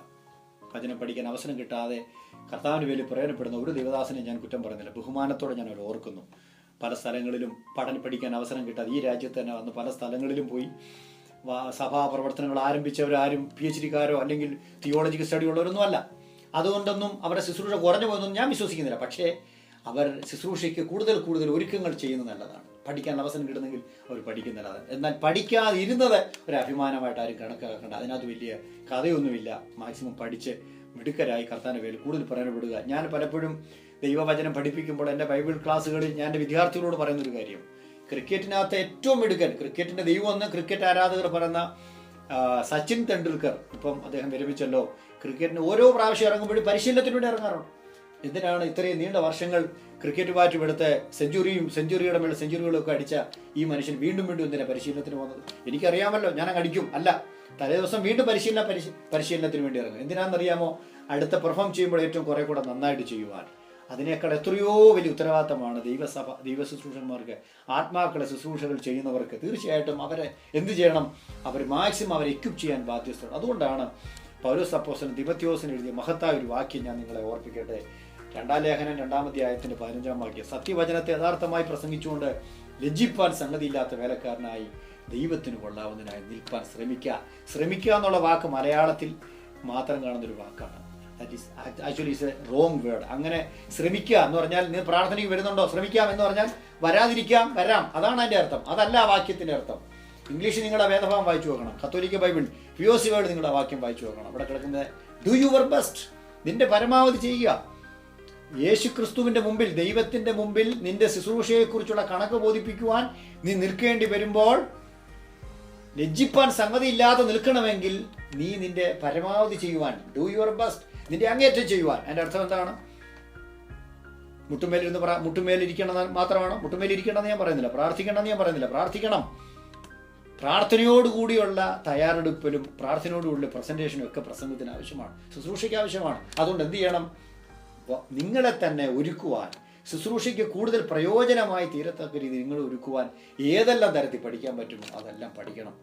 ഈ പറഞ്ഞ നല്ലൊരു ശതമാനം ദുരുപദേശങ്ങളും വിവരക്കേടുകളുമായിട്ട് നാട് സഞ്ചരിക്കുന്ന മഹാന്മാരിൽ ഭൂരിപക്ഷം പേര്, 90% വചനം പഠിക്കാത്തവരാണെന്നുള്ളതാണ് ഏറ്റവും വലിയ തമാശ. ഇവരെന്നിട്ട് മറ്റുള്ളവരെ മുഴുവൻ കുറ്റം പറയും. സെമിത്തേരി പഠിച്ചവരാണെന്നും പറഞ്ഞ് കളിയാക്കുന്ന മഹാന്മാരെ വരെ എനിക്കറിയാം. പക്ഷേ എന്ത് ചെയ്യാം? വിവരമില്ലാതെ പോയി. വിവരക്കേടുകൾ പറയുന്നത് ഒരു അഭിമാനമായിട്ട് കണക്ക് കൂട്ടിക്കഴിഞ്ഞാൽ നമുക്ക് അവരൊക്കെ നന്നാക്കാൻ പറ്റും. മൂടനെ അടിക്കാതിരിക്കുന്നതാണ്, വിഡ്ഢിയെ അടിക്കാതിരിക്കുന്നതാണ് നല്ലതെന്നാണ് വചനം തന്നെ പറയുന്നത്. അതുകൊണ്ട് നമുക്ക് അടിക്കാതെ വിട്ടേക്കാം. മറ്റൊരു ഭാഗത്തേക്ക് ഞാൻ പറയട്ടെ. നമ്മളെന്താണ് ഇങ്ങനെയുള്ള ഉപദേശങ്ങൾ, നാനാവിധത്തിലുള്ള ഉപദേശങ്ങൾ ഉണ്ടാകുമ്പോൾ നമ്മൾ എന്താണ് ചെയ്യേണ്ടത്? ഒന്ന്, ഏറ്റവും പ്രധാനപ്പെട്ട ഉത്തരവാദിത്തം വചനം പഠിക്കുക. വചനം പഠിക്കുക, അറിവുള്ളവർക്ക് പോരുന്ന വചനം പഠിക്കുക. സഭകളിൽ ദൈവവചനം പഠിപ്പിക്കുമ്പോൾ അത് കേൾക്കാൻ പോവുക. പ്രവാചകന്മാർ വരുമ്പോൾ തലയും കൊണ്ട് ഓടിച്ചെന്ന് തല കൊണ്ട് കൊടുത്ത് ദൂത് കേൾക്കാൻ ആൾക്കാർക്ക് ഇഷ്ടമാണ്. ഡ്യൂട്ടി കളയും, സമയം കണ്ടെത്തും. ഇതൊക്കെ ചെയ്യുന്നവരെ വചനം, ഒരു ദൈവവചനം പഠിപ്പിക്കുന്നു പാസ്റ്റർ അടുത്ത ആഴ്ച മുതൽ ക്ലാസ് എന്ന് പറഞ്ഞാൽ പലർക്ക് ഡ്യൂട്ടിയാണ്, കൊച്ചിന് അസുഖമാണ്, എന്തെല്ലാം ഒഴിവുകൾ പറഞ്ഞാണ് പലപ്പോഴും നമ്മളെ പിന്മാറും. സഹോദരങ്ങളെ, ക്രിസ്തുയേശുവിൽ ഞാൻ നിങ്ങളെ കർത്താവിൻ്റെ മനസ്സരി ഓർപ്പിച്ച് പ്രബോധിപ്പിക്കുന്നത് ദൈവവചനം പഠിക്കുക. ദൈവദാസന്മാർ ദൈവവചനം പഠിപ്പിക്കാനുള്ള ഒരു ഉത്തരവാദിത്തം ഏറ്റെടുക്കുക. വചനം സിസ്റ്റമായി എല്ലാ പ്രശ്നങ്ങൾക്കും പരിഹാരം ഉണ്ടാവും. വചനം പഠിക്കുക. രണ്ടാമത്തെ കാര്യം ചെയ്യേണ്ട മറ്റൊരു ഉത്തരവാദിത്തം, കേൾക്കുന്ന വചനങ്ങൾ അങ്ങനെ തന്നെയോ എന്നറിയാൻ ഒരു പരിശോധന നടത്തുക. അപ്പോസ്തലപ്രവൃത്തി 17-ാം അധ്യായത്തിൻ്റെ 11-ാം വാക്യത്തിൽ ബെരോവയിലുള്ളവർ തെസ്സലോനിക്കയിലുള്ളവരെക്കാൾ ഉത്തമന്മാരായിരുന്നു. നല്ലൊരു വേടാണ്, ഉത്തമന്മാരായിരുന്നു. അവർക്കിട്ട പേരല്ല, അവരുടെ സ്വഭാവത്തെ കാണിക്കുകയാണ്. എന്താണ് ഉത്തമന്മാരെ? അവരെന്താ ചെയ്യുന്നറിയാമോ? അവർ കേട്ട വചനം അങ്ങനെ തന്നെയോ എന്നറിയുവാൻ അവർ ദിനം പ്രതി തിരുവെഴുത്തുകളെ പരിശോധിച്ചു പോകുന്നു. വേദപുസ്തകമായി തൊട്ടുമുത്താനല്ല, പൂജിക്കാൻ വേണ്ടിയുള്ള, മെഴുതിരതിച്ചു വെക്കാൻ വേണ്ടിയുള്ളതല്ല തിരുവചനം, പരിശോധിക്കാനും പഠിക്കാനുള്ളതാണ്. അതുകൊണ്ട് ആര് പ്രസംഗിച്ചാലും, ഏത് കൊമ്പത്തെ നേതാവ്, ഏത് സംഘടനാ നേതാവ് ആര് പ്രസംഗിച്ചാലും, ആളെത്ര പ്രസിദ്ധനെന്നോ വലിപ്പമുള്ളവനെന്നോ ഉള്ള അല്ല പ്രാധാന്യം. പുള്ളി വചനം പ്രസംഗിച്ചു കഴിയുമ്പോൾ ആ വചനം ശരിയാണോ അല്ലെങ്കിൽ ആ പ്രസംഗം ശരിയാണോ എന്ന് തിരുവെഴുത്തുകളെ പരിശോധിക്കുന്നത് ഉത്തമമായ പ്രവൃത്തിയാണെന്ന് പരിശുദ്ധാത്മാവ് രേഖപ്പെടുത്തി. ഇന്നത്തെ സഭകൾക്ക് ഏറ്റവും പ്രധാനം ആ ഉത്തരവാദിത്തമാണ്.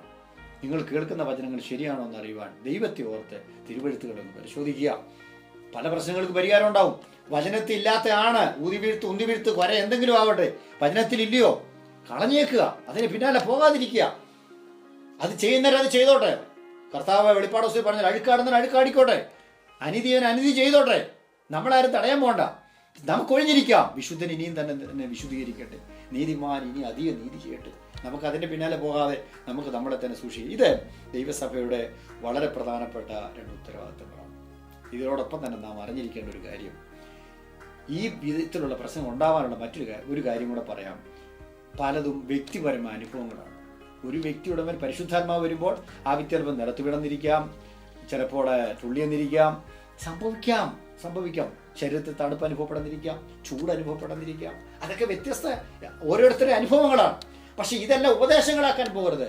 ഞാൻ ആത്മാവിനെ പ്രാപിച്ചപ്പോൾ എനിക്ക് ചൂട് അനുഭവപ്പെട്ടു, അതുകൊണ്ട് നിങ്ങൾക്ക് എല്ലാവർക്കും ചൂടായാലേ അത് ആത്മാവാകൂ എന്ന് പറയുന്നത് വിവരമില്ലായ്മ കൊണ്ടാണ്. ഒരാൾ ആത്മാവിനെ പ്രാപിച്ചപ്പോൾ വീണു, ഇനി ഞാൻ വീഴ്ത്തിയാലേ ആത്മാവാകൂ, അത് തെറ്റാണ്. പേഴ്സണൽ എക്സ്പീരിയൻസുകളെ അതിൻ്റെ വഴിക്ക് വിടുക, ഉപദേശങ്ങളാക്കാൻ പോകാതിരിക്കുക. അതാണ് ഉപദേശങ്ങൾ, ഈ ദുരുപദേശങ്ങളുടെ മെയിൻ കാരണം. ആർക്കെങ്കിലും ഒരു വെളിപ്പാട് കിട്ടി, ഒരു അനുഭവം ഉണ്ടായി, പുള്ളി സ്വപ്നം കണ്ടു. ഇനി പണ്ടാന്ന് പറഞ്ഞാൽ എന്താ പറയുക, പൗലോസിന് ഒരു ആത്മവിവേശത ഉണ്ടായി, ഒരു വെളിപ്പാടുണ്ടായി, ഒരു തുപ്പട്ടി ഇറങ്ങി പുള്ളി കണ്ടു. ഇനി ഉടനെ പുള്ളി അടുത്ത ലേഖനത്തിൽ എഴുതുകയാണ്, ഇനി എവിടെയെങ്കിലും സുവിശേഷ വേലയ്ക്കും ഒരു വീട്ടിൽ കർത്താവിനെ കുറിച്ച് പറയുകയാണെങ്കിൽ ഞാൻ തുപ്പട്ടി ആദ്യം കാണണം, ദർശനം ഉണ്ടാകണം, വിശന്നിരിക്കണം, വെൺമാടത്തിൽ കയറണം എന്നൊക്കെ പുള്ളി ഉപദേശം പഠിപ്പിക്കാൻ തുടങ്ങിയാൽ എവിടെ ചെന്ന് നിൽക്കും സഹോദരങ്ങളെ? പറ്റുന്നത് പലപ്പോഴും ഈ തരത്തിലുള്ള അനുഭവങ്ങളെ ഉപദേശങ്ങളാക്കി മാറ്റുന്നു എന്നുള്ളതാണ്. ഒരു കാര്യം കൂടെ പറയാം. നമ്മുടെ ഉപദേശം, നാം പറയുന്ന ദൈവവചനത്തിൻ്റെ ഉപദേശങ്ങളെ എല്ലാം കൂടെ കൂട്ടി ഒരു ശരീരത്തോട് ഉപമിച്ചെടുത്താൽ അത് ഏറ്റവും നല്ല രൂപം എന്ന് പറയുന്നത് ശരീരത്തിൻ്റെ അവയവങ്ങൾ ദൈവം നൽകിയിരിക്കുന്ന പോലെ ആ രൂപത്തിലിരിക്കുന്നതാണ്.